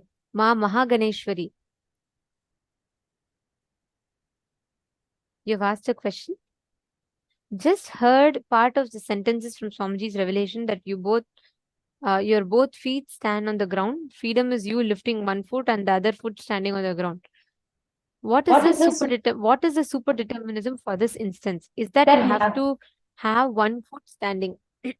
Okay, understand. That's actually an example Swamiji gives to explain about delusion, where we don't see the actions that we do and the results of that action. It is like you yourself decide to raise one leg and you hold on to that raised leg. Without releasing that raised leg, you want to now raise a second leg also. And then you feel like, oh, why am I not able to jump? The only solution for this is to have a superconscious breakthrough where you want to fly. But the thing is, you have to understand where exactly, why you are not able to do something. You have your actions have certain results. The actions that you do, excuse me, the actions that you do have certain results which is going to come no matter what. But you have the free will to be able to change and choose which leg that you want to raise or which leg you don't want to raise. Super determinism is understanding that you are Paramashiva, not just that you can change which leg you want to raise when, but you have the ability to have a superconscious breakthrough, to be able to raise both the legs and even fly or jump the way you want to. But it comes only from the cognition. As long as you think you are limited human being, you won't be able to do that. But when you cognize yourself as Paramashiva, for example, normally we think we cannot do third eye reading, or we think we cannot do consciousness over matter, right? But now you see, you are able to do the power of consciousness over matter. Right? With your will, you can move something. Was it possible for you a few years back? No. Why? At that time, that was a limited cognition from which we approached the reality. But now, knowing that anytime I am connecting to Swamiji in oneness, that the initiation Swamiji has given to me, I can definitely be able to impact the reality the way I want. Let me sit, and from that oneness, let me chant the Mahavakya, and I can move the matter. Am I right? Isn't this the cognition upgraded now? See, the cognition upgrade that you're having, and from that cognition, you having the ability to impact the reality, is super determinism. the jumping example where holding on to one leg and trying to raise the other leg and like struggling and complaining, oh my God, why can I not raise the other leg? You're holding on to one leg. If you raise the other leg, it'll fall. That's the fact. First, we need to come to the fact so we understand where we are stuck in delusion. As long as you're stuck in delusion, you will not be able to jump or fly or do anything. But super determinism is not just coming to fact, but you having the ability to establish yourself on reality from the cognition, I am Paramashiva, let me impact my reality, where I'll declare and actually levitate. That is it. Power manifestation science comes. Are you understanding now? There's another beautiful story of a pandit and a milkmaid. So there's once as a pandit, and he has every day for his puja, he has a milkmaid who has to come and deliver the milk. So she has to come from the other banks of the river, and she has to cross the river to come and give the milk every day for his puja.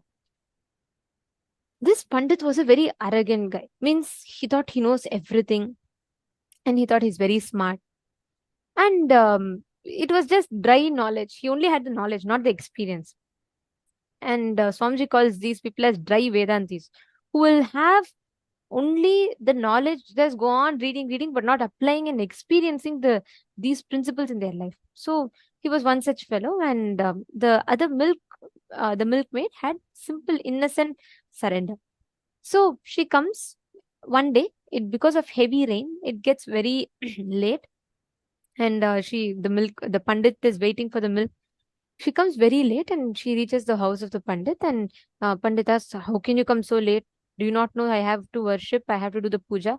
She says, sorry, sir, but I was not able to make it on time because the river was flooding and the boatman I had to wait for the boatman to come to ferry me across.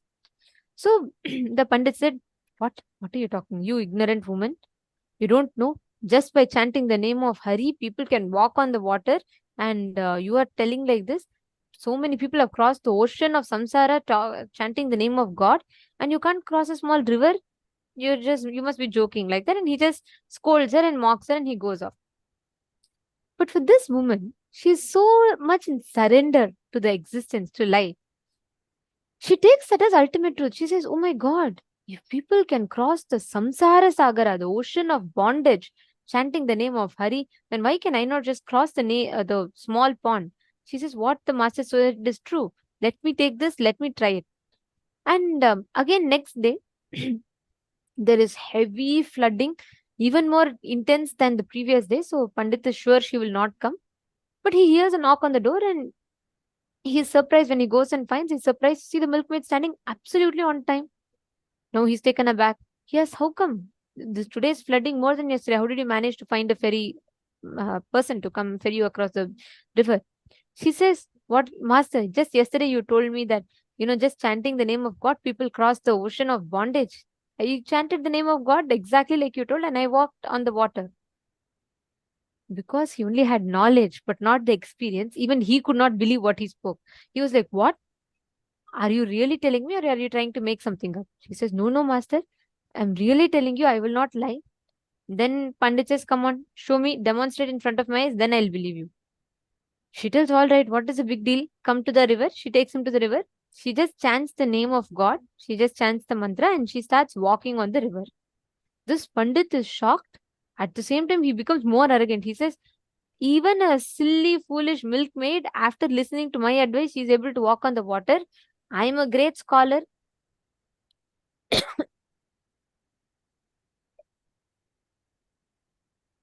He says, I'm a great scholar. Then I should be able to walk easily. And he goes, he lifts his dhoti, he chants the name of God, and he lifts his dhoti. He keeps his foot, and he drowns in the water. Understand, there is no such thing as every action will have the same result. There is no such thing as our fate. Everything manifests based on your super determinism. How do you connect? How do you manifest the experience of Paramashiva? That determines your experience. Are all of you understanding? Okay. Now, let us do a very quick exercise to take this further. Pen down at least 5 aspects of your life where you're experiencing suffering, where you feel, oh God, I'm experiencing so much suffering. How can I be Paramashiva? Now, pen down these 5 aspects and go and find out the real reason of your suffering. What exactly is the suffering for? Take a few minutes and pen down, then we'll lead you all to the next step.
Hope all of you have finished writing down. Now, with this understanding, declare, see, every issue that you get in life, every time you are stuck in life, just understand, apply this one principle and start creating your reality. Start manifesting your reality. Simple truth. Applying super determinism in every aspect of your life. That's all. That's all is the whole game about. So decide consciously, will consciously to apply super determinism. Make all your decisions based on super determinism, and you can see how you will be able to manifest the whole reality as you want. Now, we're going to be entering into the next session where we understand about how you can manifest not motivation but self-drive. How you can create this self-driving inspiration in you.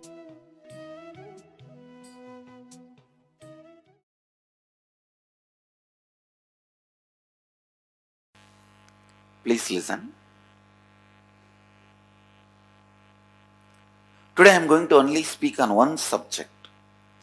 Context of Advaitic activism. Listen. 3 fellows were working on a stone quarry. All 3 of them were breaking stones, chiseling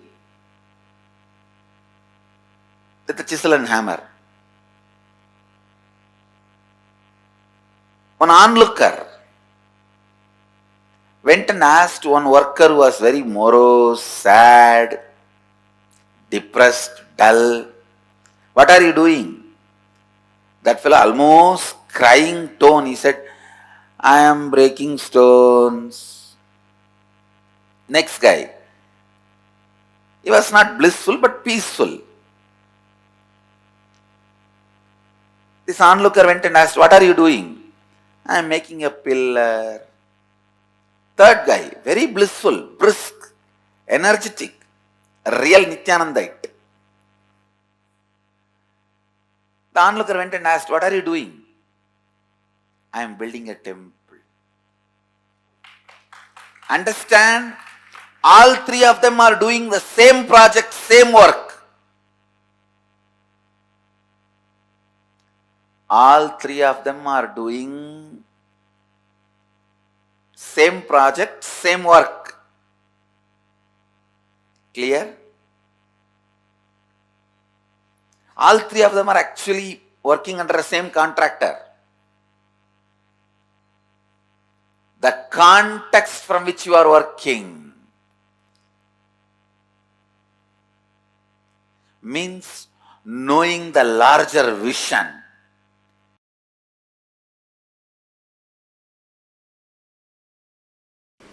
Today I wanted to expand on this one truth. Hridaya Guhya Tahara Vidya. In all of us, please listen, in all of us,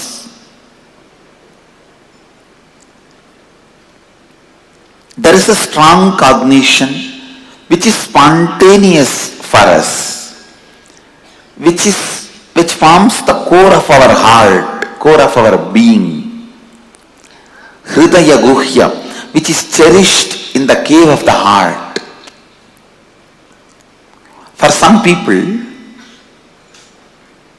"I am this body" is the Hridaya Guhya Tahara Vidya. They function, think, do everything with that understanding, "I am this body," from morning till night, painting and cleaning externally and internally takes the whole day. Internal washing, cleaning, filling, external washing, cleaning, painting takes whole day. Even the little remaining time they have, they will be working to get all this. Understand? All of us have Hridaya Guhya Tahara Vidya. In our heart cave, a natural understanding, a spontaneous flow of knowledge. Some people think mind, name and fame, the reward, joy. Joy which comes when others praise you. That is you. If that becomes your hridaya guhya tahara vidya, the spontaneous knowledge about life, then whole life you run behind that stupid Nobel Prize. And finally you get rejected and dejected and you go on teaching how to live to people. You need to understand what actually your hridaya guhya, in the heart cave, you think as your spontaneous cognition about inner image, outer image, life image and others image. Spontaneously what do you think? Understand? Spontaneously what you understand. Spontaneously what you carry. I wanted every one of you to know, spontaneously what you carry is what you brought from the past birth. That is what you brought from the past birth. My hridaya vidya, hridaya guhya tahara vidya, the spontaneous cognition, knowledge I brought in my heart cave is completely aligned to all these four images. Completely aligned to all these four images. Aligned to all these four images. Listen. Completely aligned to all these four images. I may want to repeat this again and again till you listen. Listen. That was my spontaneous flow of life. What you feel inside you as you, what you declare outside you as you, what you want others to experience you as you, what you feel about others and the world. Aligning all these four to best and constantly, please listen, the life happening in you, every moment you feeling I exist is like energy. To whatever you want, you can infuse that life into it. If you constantly think, I have so much of SDHD, I can never be successful, more and more you associate yourself with that, that becomes alive. Understand? In the beginning you may not be able to change what happens outside, but you will be able to always change what happens inside. So decide, even for a few minutes, you will not empower, energize the concept that you are a failure, you are struggling, you are. Few days before, one of my Swami was telling, I complete and get out, again I fall back, and complete and get out, again I fall back. You want to enjoy this personality. You are enjoying this space. You want to empower this idea of I rise and fall, because you must be enjoying the effort, hard effort you are putting. Understand? Hard work is nothing but ignorance. You don't have intelligence to do the smart work. You are stupid enough not to do the smart work, what you do is called hard work. And if you enjoy hard work, nobody is going to say no, but you are stupid.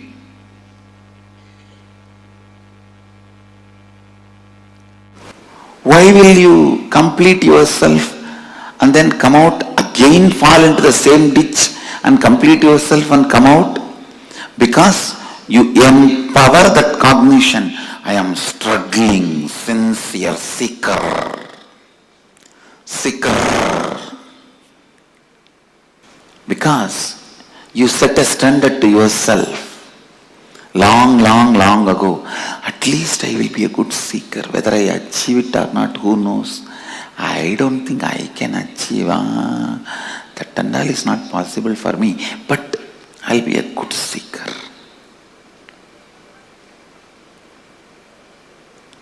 And maybe that is the way you will try to get others' attention. See, I am struggling and coming out. But stupid thing, nobody is ready to listen to your struggle. Understand? How much ever you try to decorate your struggle, nobody is ready to listen to your struggle unless you win the game. Only when you win the game, your struggles are garlanded, respected, worshipped. Your struggles by itself has no respect. So decide to win the game now. See, every moment your life empowers some cognition. Either, see, all these different cognitions. I am struggling. I can't achieve it. I can achieve it. I have achieved it. All these are just various cognitions, various balloons. You can fill the gas in any balloon. Your life is the gas. You can fill the gas in any balloon. Why do you want to waste your gas into that stupid balloon? I am struggling. Complete it. Get rid of it.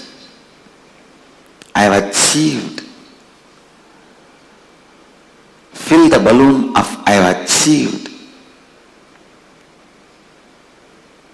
Then what is the qualifications of achieved? Person who has achieved?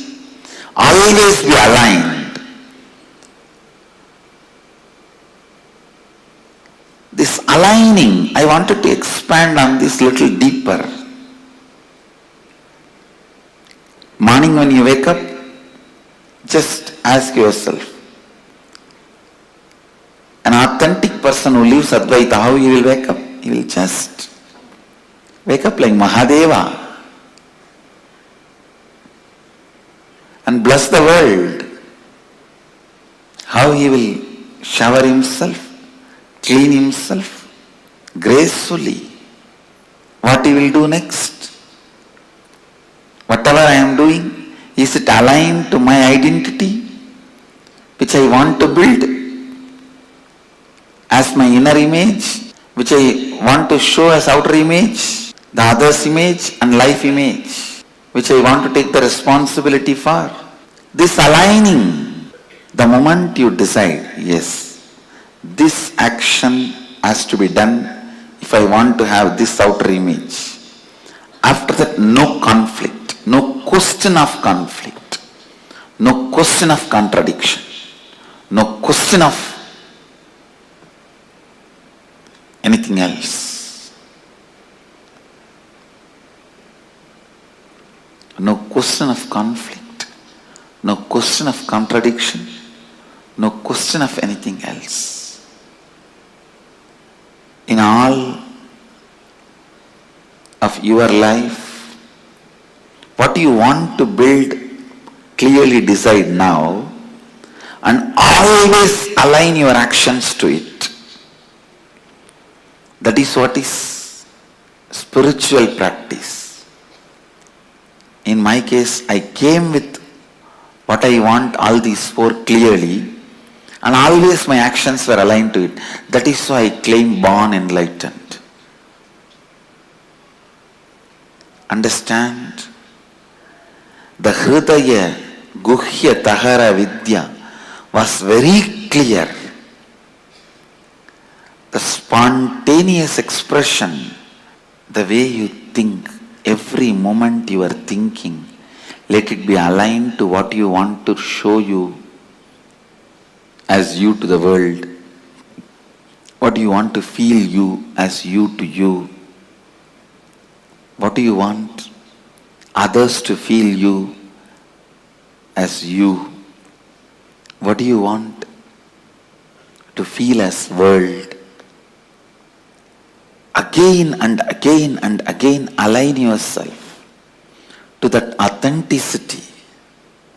The best inner image you want to have, best outer image you want to have, best others image you want to have, best life image you want to have. How much ever you think it is difficult, it is achievable. Be very clear. The idea of your difficulty is nothing but your SDHD. See, the mirage water need not be drained for your car to go in the road. The summertime, mid-noon, you will see the mirage water in the road. It literally looks like a large water body in the middle of the road.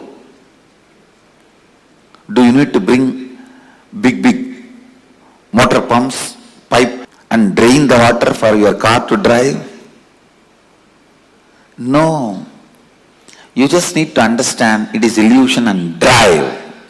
Same way, your SDHD, you don't need to be struggling with it. You just need to know it is your SDHD and drive. I tell you, anything can be given up in the life. Anything can be lost. Not one thing. That is self-driving motivation. Just if that is maintained, everything is done. The high self-drive, in anything you take it up. The high self-drive is life. Not having the high self-drive is death. That's all. That's all is life. Whenever in your life you lived with high self-drive, you are alive. Whenever it was lost, you are dead. Whenever you had high self-drive in your life, you were alive. Don't remember the moments of money as important moments in your life. Don't remember moments you have been rewarded, awarded as the important moments of your life. Don't keep those stupid photographs of your graduation, your lottery winning in your house as your important moments of the life. No. When that stupid cap was put and that certificate was given in your hand, you became intelligent. Don't keep that as a memorable moments of your life in your house. Whenever you had a high self-drive, those moments are the most memorable moments of your life. Keep them as the memorable moments of your life in your house. I tell you, high self-drive. Don't keep that stupid marriage photograph, your graduation photograph, all that as the memorable moments of your life. Your first baby, you bought a new house, first house. All this as a memorable moments of your life. No, all this happens as an accident. The high self-inspired drive moments you had in your life, those moments memories of those moments, achievements of those moments. It might have been as simple as you took the lawn mower and mowed your whole house, whole lawn. Or you took the vacuum cleaner and cleaned your whole house. It can be as simple as those moments. Or you decided to hike the mountain and went on a hike. Or you decided to swim and swam for 2-3 hours. Or you decided to go for a long perpetual completion session and sat for 3-4 hours in the space of completion. It can be as simple as any one of these. High self-drive moments should be respected, celebrated, worshipped, remembered as the memorable moments of your life. All this, the first house you bought, the graduation certificate, your marriage, your first kid, all these can be social accidents. You say that social accident moments of my life. Keep them all in archives in your house. Social accident moments of my life. But only when you were living in the high drive. It can even be in your office without bothering about what money is going to come or anything. You just sat for 10 days and finished a project. Those moments, high self-drive moments, get them as the memorable moments of your life. Get them as memorable moments of your life. And they are only memorable moments of your life. They are only memorable moments of your life. They only need to be repeated. Understand? The moments need to be repeated in your life is the high self-drive moments. Not for money, neither for reward or for any other things. Just out of self-inspiration. The dharmic high drive moments you had in your life are the moments to be celebrated, experience to be cherished, inspiration to be kept alive, life to be recreated. Please understand, again and again and again see how you can become more and more authentic to your best inner image, outer image, life image, others image. Understand, any doubt you have, any idea you have, you cannot achieve that 4 is SDHD. Self-doubt, self-hatred, self-denial. SDHD. Go on completing with those SDHDs. Go on completing with those SDHDs. Let the external situation not create SDHD in you. Not encourage SDHD in you. Understand, the external situations should not be creating an SDHD in you. Constantly complete the SDHD and constantly align yourself to the declared identities, to the best identity. That is what I call Advaitic activism. Advaitic activism. This is what exactly I call Advaitic activism. Advaitic activism is my life. Advaitic activism is my message. I expect Advaitic activism to be your life. And Advaitic activism is our collective life. Understand, you need self-drive to complete SDHDs. No one can complete SDHDs for you. No one can complete. That is the only thing even Guru cannot do for you. Everything else Guru can do, and only Guru can do. But completing with SDHD, even Guru cannot do, only you can do it to yourself. That is the freedom you have to live or leave SDHD. Just decide. Living with SDHD feels good or leaving the SDHD feels good. Living with SDHD feels good or leaving the SDHD feels good. Understand? Living with SDHD feels good or leaving the SDHD feels good. Completing with SDHD, only you can do it to yourself. Again and again and again, demanding authenticity from yourself. Again and again and again, asking for authenticity from yourself. I tell you,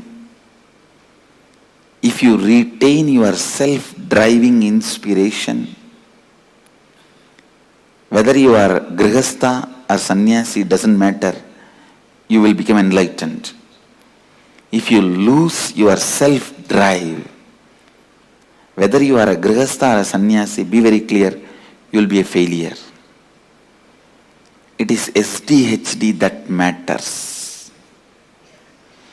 If you complete SDHD, you achieve it. If you are suffering, struggling with it, your life becomes hell.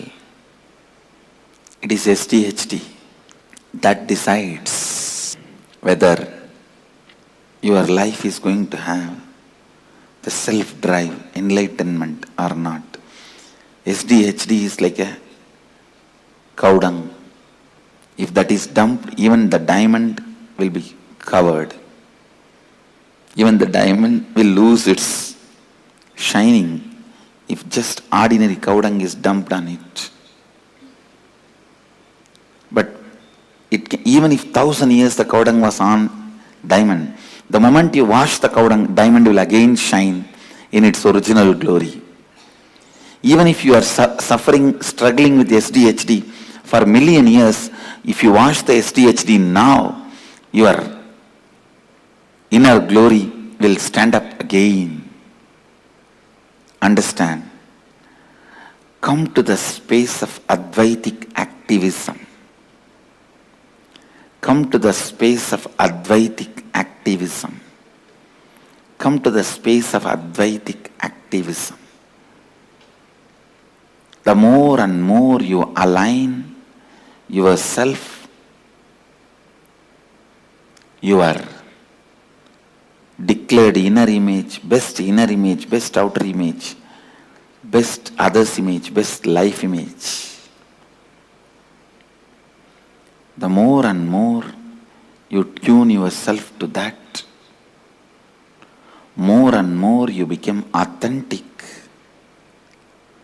The more and more you become authentic, the more and more you live enlightenment.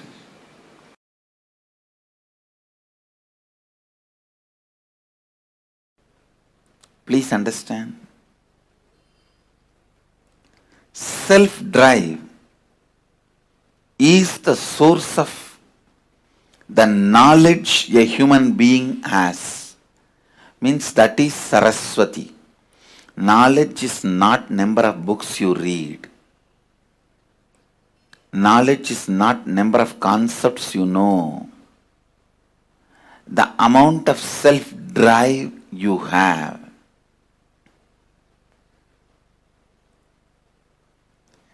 Understand, giving a right context to the self-drive is only the job of Saraswati, knowledge. When there is a right context, the self-drive never gets dried up. If it gets dried up, it is from the wrong context. It is the lower level pleasures. It is not self-drive. Self-drive which gets dried up is from violence or from greed. Please understand, the self-drive comes out of fear and greed, gets dried up just in few days. Giving the right context for your self-drive is the job of Saraswati. All the knowledge, the reason for all the knowledge, reason for all the books, reason for all the knowledge transmission mechanism is to give you the right context for your self-drive. To give the right context for your self-drive.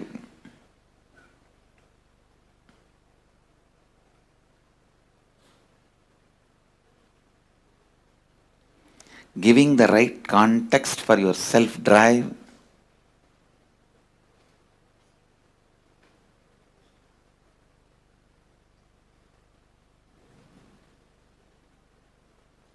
is the source, purpose, reason, cause, sole cause of your knowledge.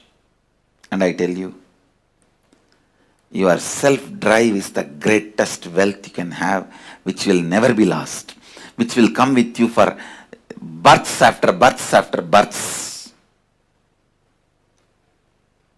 Self-drive is the one and only wealth you can carry from one birth to another birth. Please understand.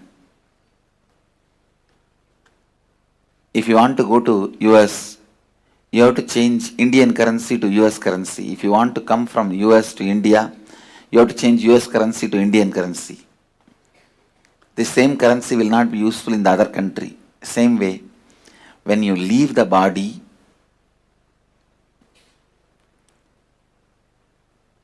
whatever you accumulated in this birth, wealth, life, relationships, properties, nothing will be useful in the next birth.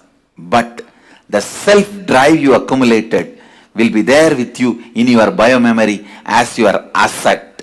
I tell you, self-drive is the Lakshmi. Self-drive is the ultimate wealth, ultimate asset.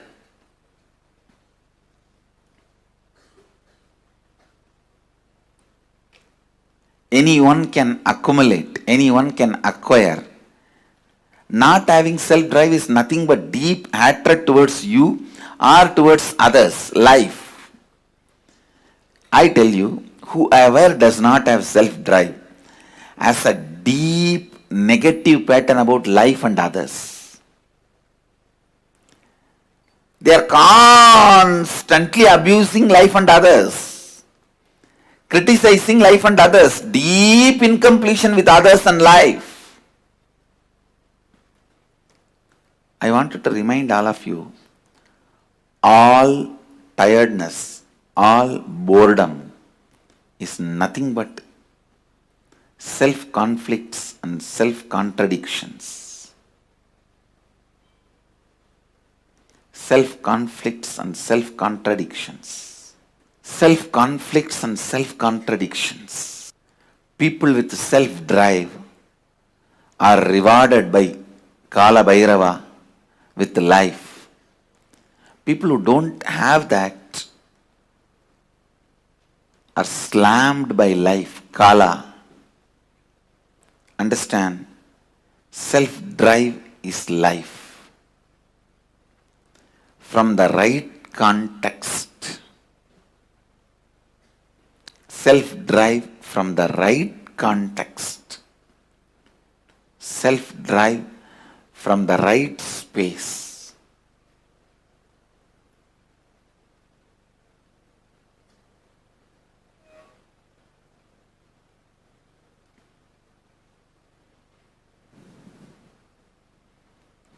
Self-drive is the only energy, Durga, you can have. Nothing else is energy. Not your muscle power or your thinking power. All that are not the top energy. Self-drive is the energy of life. Understand? Self-drive is Saraswati. Self-drive is Lakshmi. Self-drive is Durga. Driving yourself constantly, I tell you, anything stops your self-drive from the right context is incompletion. Immediately complete with it and get rid of it. The verse in Bhagavad Gita, the words of Sri Krishna, Uttared Atmanatmanam Atmanam Avasadayet. This is the exact interpretation I will give.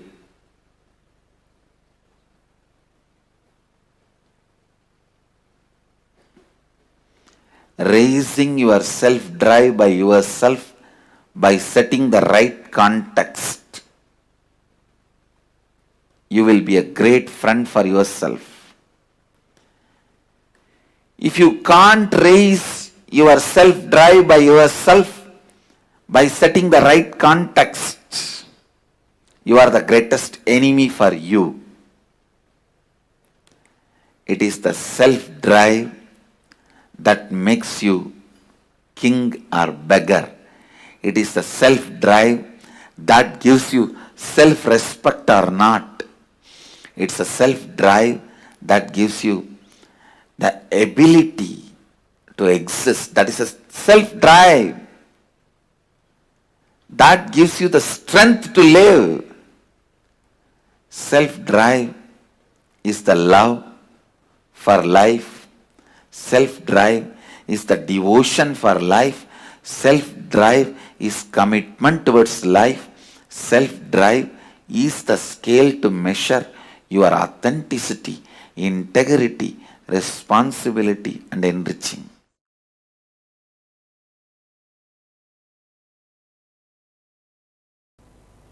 I tell you,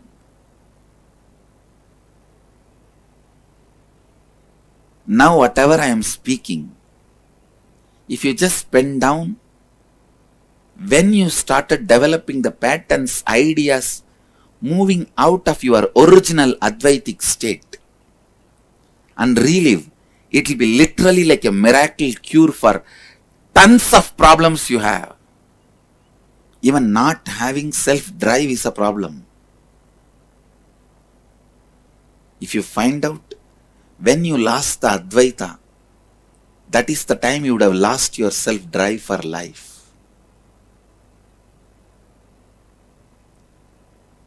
Just do this simple process.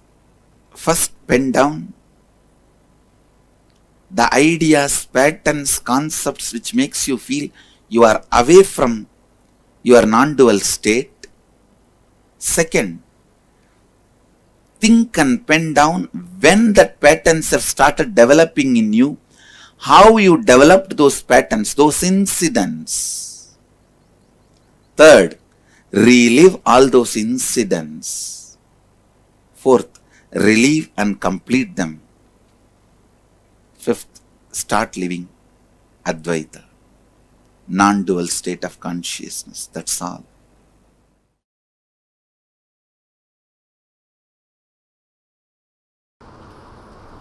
Essence of today's lesson.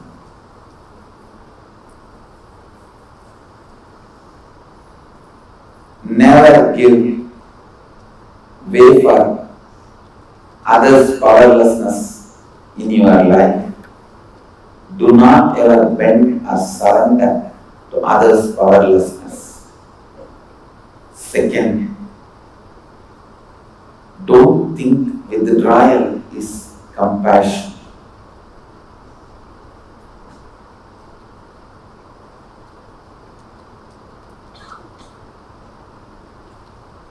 Fear of facing conflicts is not compassion. Be very clear.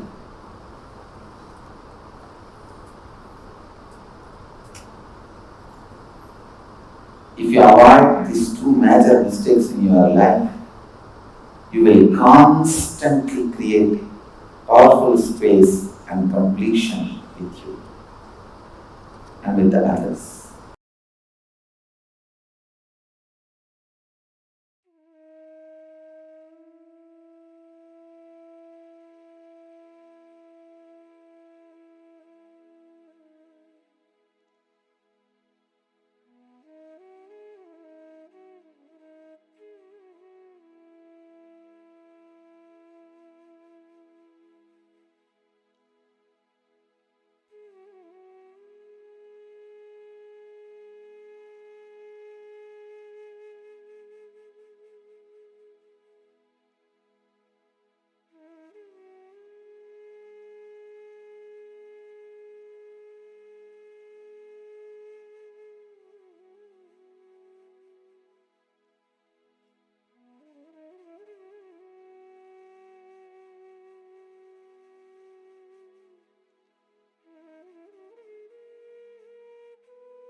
Nithyanandam, Swamiji explained to us the importance of self-drive.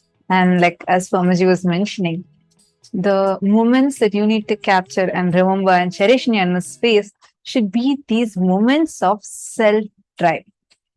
Self-drive. The inspiration, which is rooted in the right context and not sourced from external reasoning. Sometimes it's because, oh, my friend has now upgraded, she has gotten an increment, and therefore that becomes my inspiration to work further. It's again based on the based on an external inspiration. Or when your neighbor buys a new refrigerator, suddenly your old refrigerator stops working. A new air conditioner, suddenly your house temperature rises up. Or your neighbor gets a smart house, and all of a sudden the same task that was very easy as a normal lifestyle till yesterday suddenly becomes a very difficult task. You always compare yourself with others and try to source that as inspiration, or your source of inspiration is based on something external. How many of you are able to understand this one point where you see that the source of your inspiration to be based on something from outside? Actually, that is why, like Swamiji revealed beautifully, the concept of rags to riches story is always an instant hit for us. Why? We all subconsciously, unconsciously cherish struggles in life. Today, if you see, just go watch YouTube. YouTube is filled with podcasts where people come and tell any struggle, any powerlessness, any suffering is celebrated, is cherished. Like Swamiji said, Upgrading yourself from your past failures is not wrong, but celebrating your past failures and powerlessness is something wrong. We are all taught this rags to riches story resonates so much with us because we all so deeply cherish our suffering.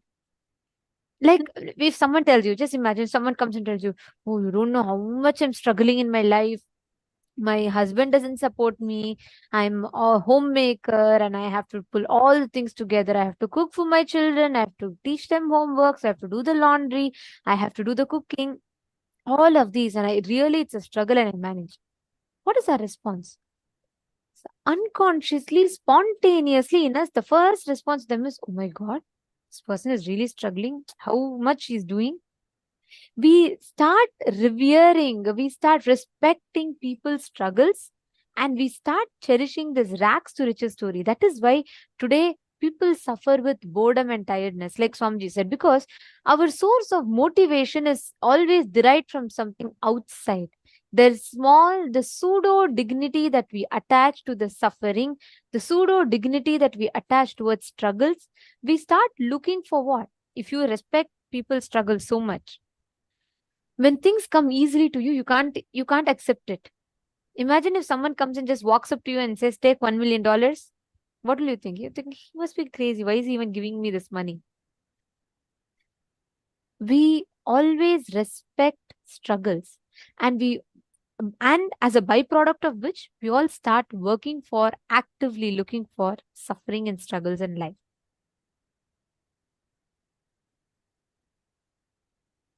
What Swamiji tells as the lack of self-driving inspiration. As long as our source of motivation and inspiration is based on some external source, at some point you will fall into boredom and tiredness and you will start losing the inspiration. That's why today people say, I find a problem, I find a solution. Again, I go back to the same problem. Again, I come to the same solution. We start celebrating, we start preparing ourselves to again and again fall into the same rut, the same cycle of struggles. And self-drive is the solution that Swamiji gives for that. We need to understand what Swamiji had explained to us about the Hridaya Guhya. Deep inside you, all of us, inside our hearts, carry a cognition about life, and that is the source of our energy. That is what we derive the energy from. That's why there are some people who go on and on and on talking about their victimhood. Like they say about how much struggle they had been through, how people didn't understand them, how people tried conspiring against them. And they have this whole, like a movie running in them where they become the victim and they are like the hero, heroine of their story. And everybody is conspiring against them. And that struggle. So if that struggle, victimhood is your core cognition and you derive your energy from that, then that is what you go on attracting in your life. And again, you attract, obviously you would attract situations, events where you will feel more victimized. You will have more people like that manifesting in your life. Again, it becomes a self-fulfilling negative prophecy. Then again, you go on complaining, saying, why are so many people being like this to me? See, there's a story to a fisherwoman and a flower seller. Both of them are walking from the market and they're going to home and it's become extremely dark. The fisherwoman's house is a bit farther away. So it becomes too dark. So the flower selling woman says, why don't you come and sleep in my house tonight? And tomorrow, as soon as it dawns, you can go back to your house. It's quite late in the night now. And the fisherwoman readily agrees. She goes and both of them go have dinner and they're about to sleep. The flower selling woman, as soon as she lies down, she falls asleep. The Whole house is just filled with the beautiful fragrance of all the flowers. The fisherwoman, however, tries to sleep, tries tossing around, turning around. Hours pass by, somehow she doesn't get sleep. She immediately gets up, goes, brings the empty fish baskets that she had just sold earlier in the market, gets that basket, keeps it next to her, and then immediately, in few seconds, falls asleep. Our situation is literally like this. That fish smell is what something she'll keep complaining about the whole day, but she's become so addicted to it that, not addicted is not the word, but she's become so used to it. Without that, she doesn't know how to even fall asleep. Like that, all of us have made worries, feeling victimhood, or incompletions as a source of our inspiration. We go on complaining, oh my God, you don't know so much of struggle I have been through. I have been through this, I have been through that. And you derive your energy out of it. Suddenly, if nothing is there to worry, you feel like, God, I'm missing an anchor of my life itself. We start feeling very like as if something is missing. How many of you are understanding this?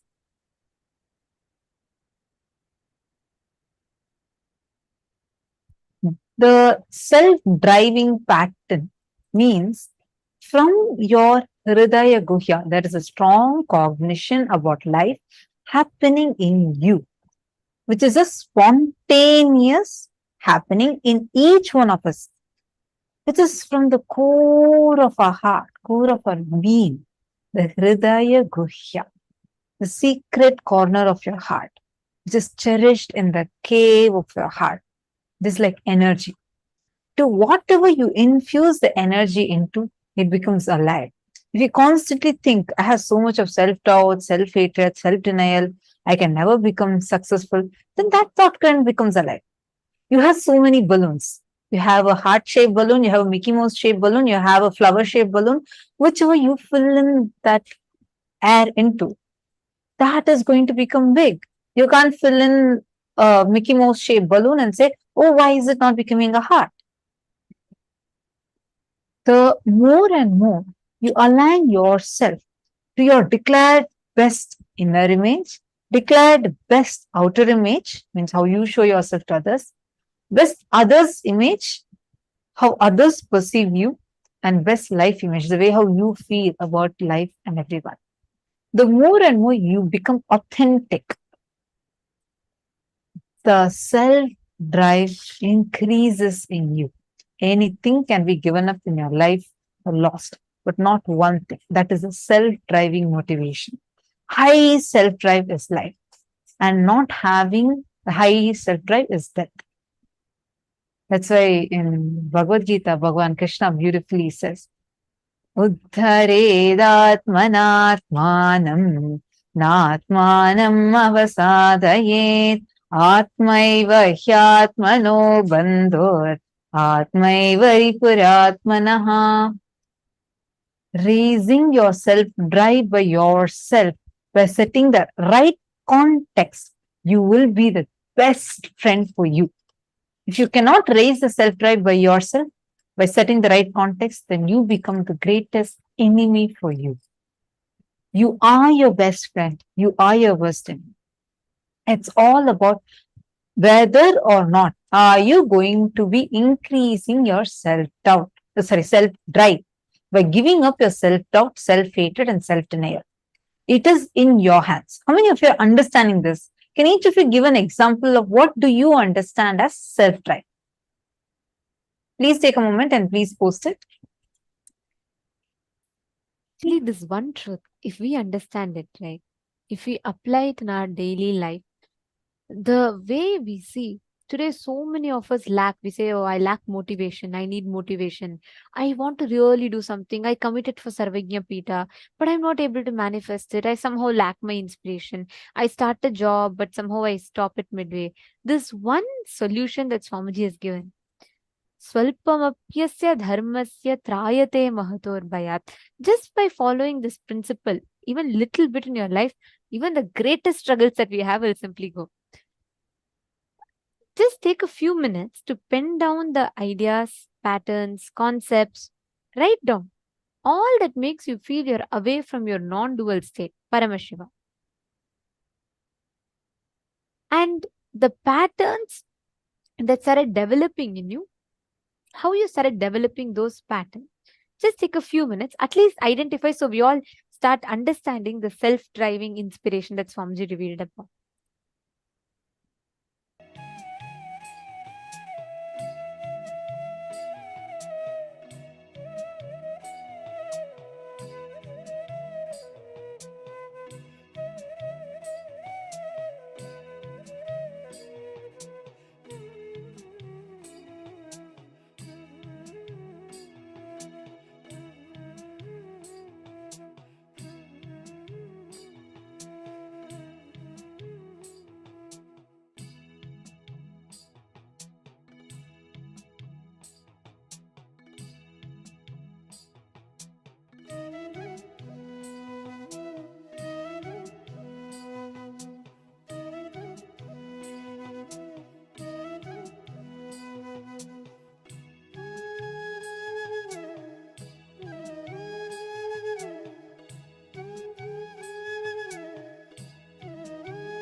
finish the process.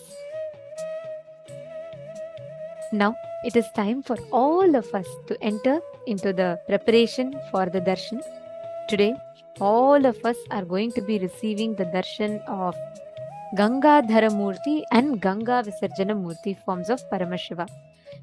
And we'd like to request all the participants to please keep the dice ready for today's initiation.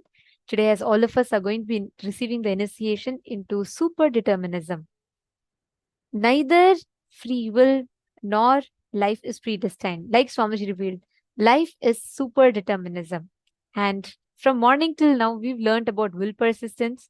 We've understood about what is will arrogance, what is will persistence.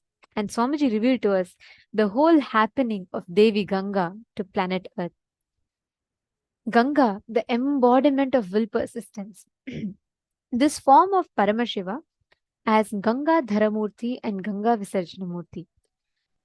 Ganga Dharamurti is a form of Paramashiva from Kailasa, where he receives Devi Ganga on his head, inside his Jata Juta. And Ganga Visarjanamurti is a form of Paramashiva through which he releases Devi Ganga to planet Earth. To this day, Ganga is flowing from Paramashiva's own Jatas to the whole planet Earth. And like Swamiji revealed, Ganga is the largest worships offered deity every day. Each day, starting from the source, from Gomukh, Ganga, from Ganga to Bay of Bengal, till she reaches the ocean, the whole journey, she is worshipped in so many places. That is why Ganga is the largest worshipped deity every day. The deity that is offered worship every single day, largest number is Devi Ganga. And today, all of us are going to be having the darshan of this form of Paramashiva, through which he gives Ganga to the whole world as Gangadhara Murti and Ganga Visarjana Murti. Now, let us all get ready to receive this very darshan. We will now be chanting the Dhyana Shloka. The Dhyana Shloka of today's form beautifully describes the happening of Devi Ganga, how she descended, how Paramashiva accepts her into his head, and how Paramashiva liberates her from his head to the planet Earth, how she sends her further. And the whole thing is described beautifully in the Shastra Pramana, which is what we are going to be chanting, the Dhyana Shloka for all of us. I request all of you to please sit straight.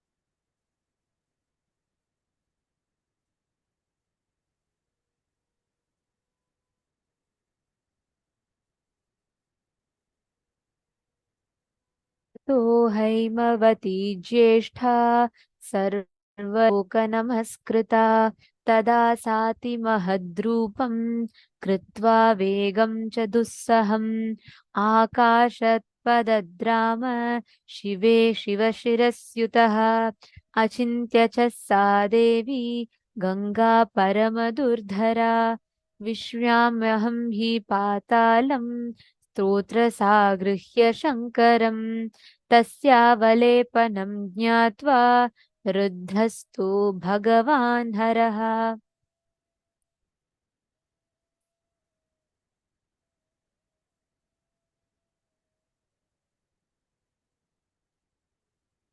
स्थिरो भावयितुं बुद्धिं चक्रे त्रिनयनस्तदा सा तस्मिन् पतिता पुण्या पुण्ये रुद्रस्य मूर्धनि हिमवत्प्रतिमे राम जटामण्डलगह्वरे सा कञ्चिन्मही गन्तुं नाशक्नोद्यनमास्थिता नैव सा निर्गमं लेभे जटामण्डलमन्ततः तत्रैवाबं ब्रह्मदेवी संवत्सरगणान् बहून्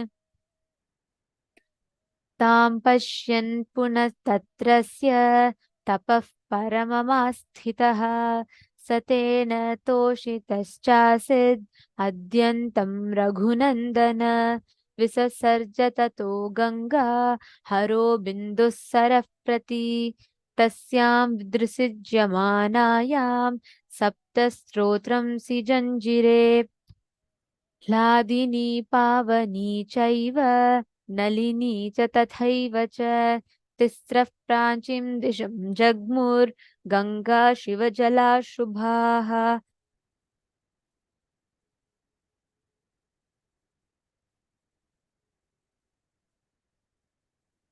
शुश्चैव सीता च सिन्धुश्चैव महानदी तिस्रस्तोत्वादिशं जग्मुर्प्रतीचिं शुभोदकाः सप्तमी चान्वगात्तासां भगीरथतरं तदा भगीरथोऽपि राजर्षि दिव्यं स्यन्दनमास्थितः प्रायादग्रे महातेजा गङ्गान्तं चाप्यनुज्रवत् गगनाश्चङ्करश्चित्तो धरणीमागताः व्यसपर्तजलं तत्र तीव्रशब्दः पुरस्कृतम्. The translation of this verse goes as, afterwards, she who is revered by all the worlds and who is elder to the daughter of Himavanta, that Ganga, assuming an unendurable form and insupportable rapidity, plunged from the sky into the jatas of Paramashiva. She who is an extremely unendurable river, that goddess Ganga, even speculated to herself, saying, "Let me enter the netherworlds, having Paramashiva himself as my source." Paramashiva, the all-knower, to remove her ego and delusion, pent her up in the tufts of his jata-juta, the matted locks. Time passed, and O Rama, she, that holy river, Ganga, swooped down into the cavernous curls of the jata-juta of Paramashiva, and she became a detainee in them.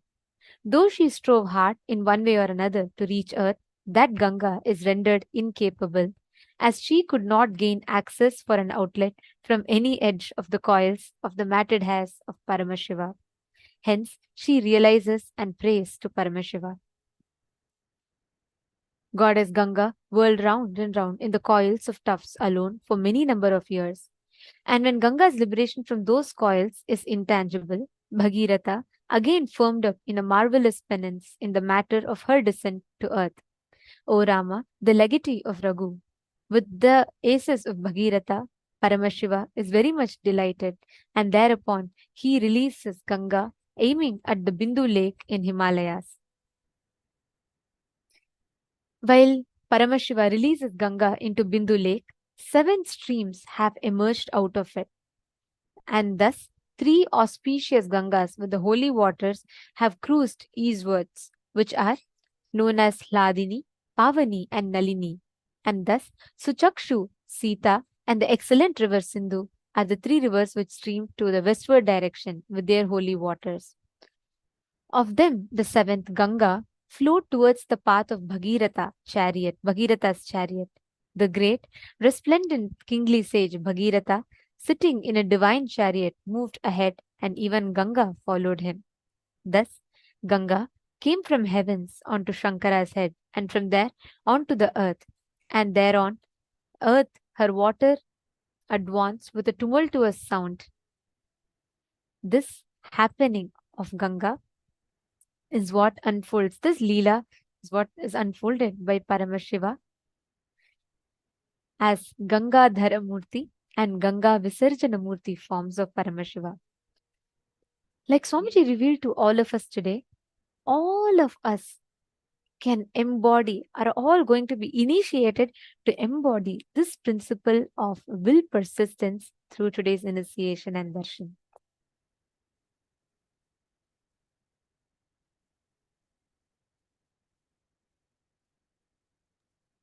Today, all of us learned about what will persistence is, how to have the will persistence to achieve anything, whether it is power manifestation or some success that you're looking for in your life.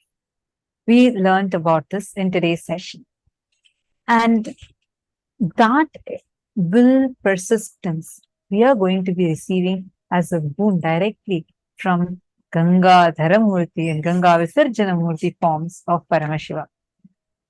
And we're also going to be blessed the auspiciousness of Devi Ganga, Ganga Mata. And Swamiji will also be giving us all a boon where with our will, we'll have the ability and power to manifest rain. And not just rain, but even to manifest the most sacred water, Ganga water, just using our will. So today's initiation is an extremely powerful one, especially all the participants who had attended the program from morning till now sincerely and participating, doing the workshops, doing the internalizing exercises, doing the power manifestations and listening intensely to the amazing, profound revelations by Swamiji. You would see how all that you learned today would just manifest as your experience in amazing way. Power manifestations start in you. And today, During the initiation, anywhere in life, you want to have breakthrough. You want to experience the will persistence. Actually, this is very, very closely related. This is the exact truth that Swamiji very recently spoke to all of us, revealed to all of us about how success is a habit. And that habit is formed by will persistence, not by will arrogance, not by beating up our will. And today, Swamiji so beautifully, step by step, took us through multiple satsangs and revelations. And now, finally, the time has come for all of us to receive the initiation. We are going to be also receiving the initiation with the dice, where Swamiji will be initiating us to consciously 3D print our reality, means through super determinism, and how the probabilities and the possibilities out of your super determinism, you will be able to print the reality as you want. we all learned about super determinism, right? Today, Swamiji is going to be awakening that, empowering your consciousness, giving you the subjective reality experience of yourself as Paramashiva, from which you can transform the subjective experience you have about life. Using that, you can impact your reality, which is super determinism, and manifest your life the way you want to manifest. Change anything. No more the probability or probabilities would decide for you. You are not going to be saying this or that, but you will create your possibility through the powers by manifesting exactly, precisely whatever you want. It's already time. Now let us all get ready to receive the darshan of Bhagavan, Ganga Dharamurti and Ganga Visarjana Murti forms of Paramashiva. We request all of you to please sit with your head, neck and spine in a straight line. Close your eyes. Breathe in and breathe out deeply and slowly. Start chanting the Mahavakya. Om Nithyananda Paramashivoham. Intensely chant the Mahavakya.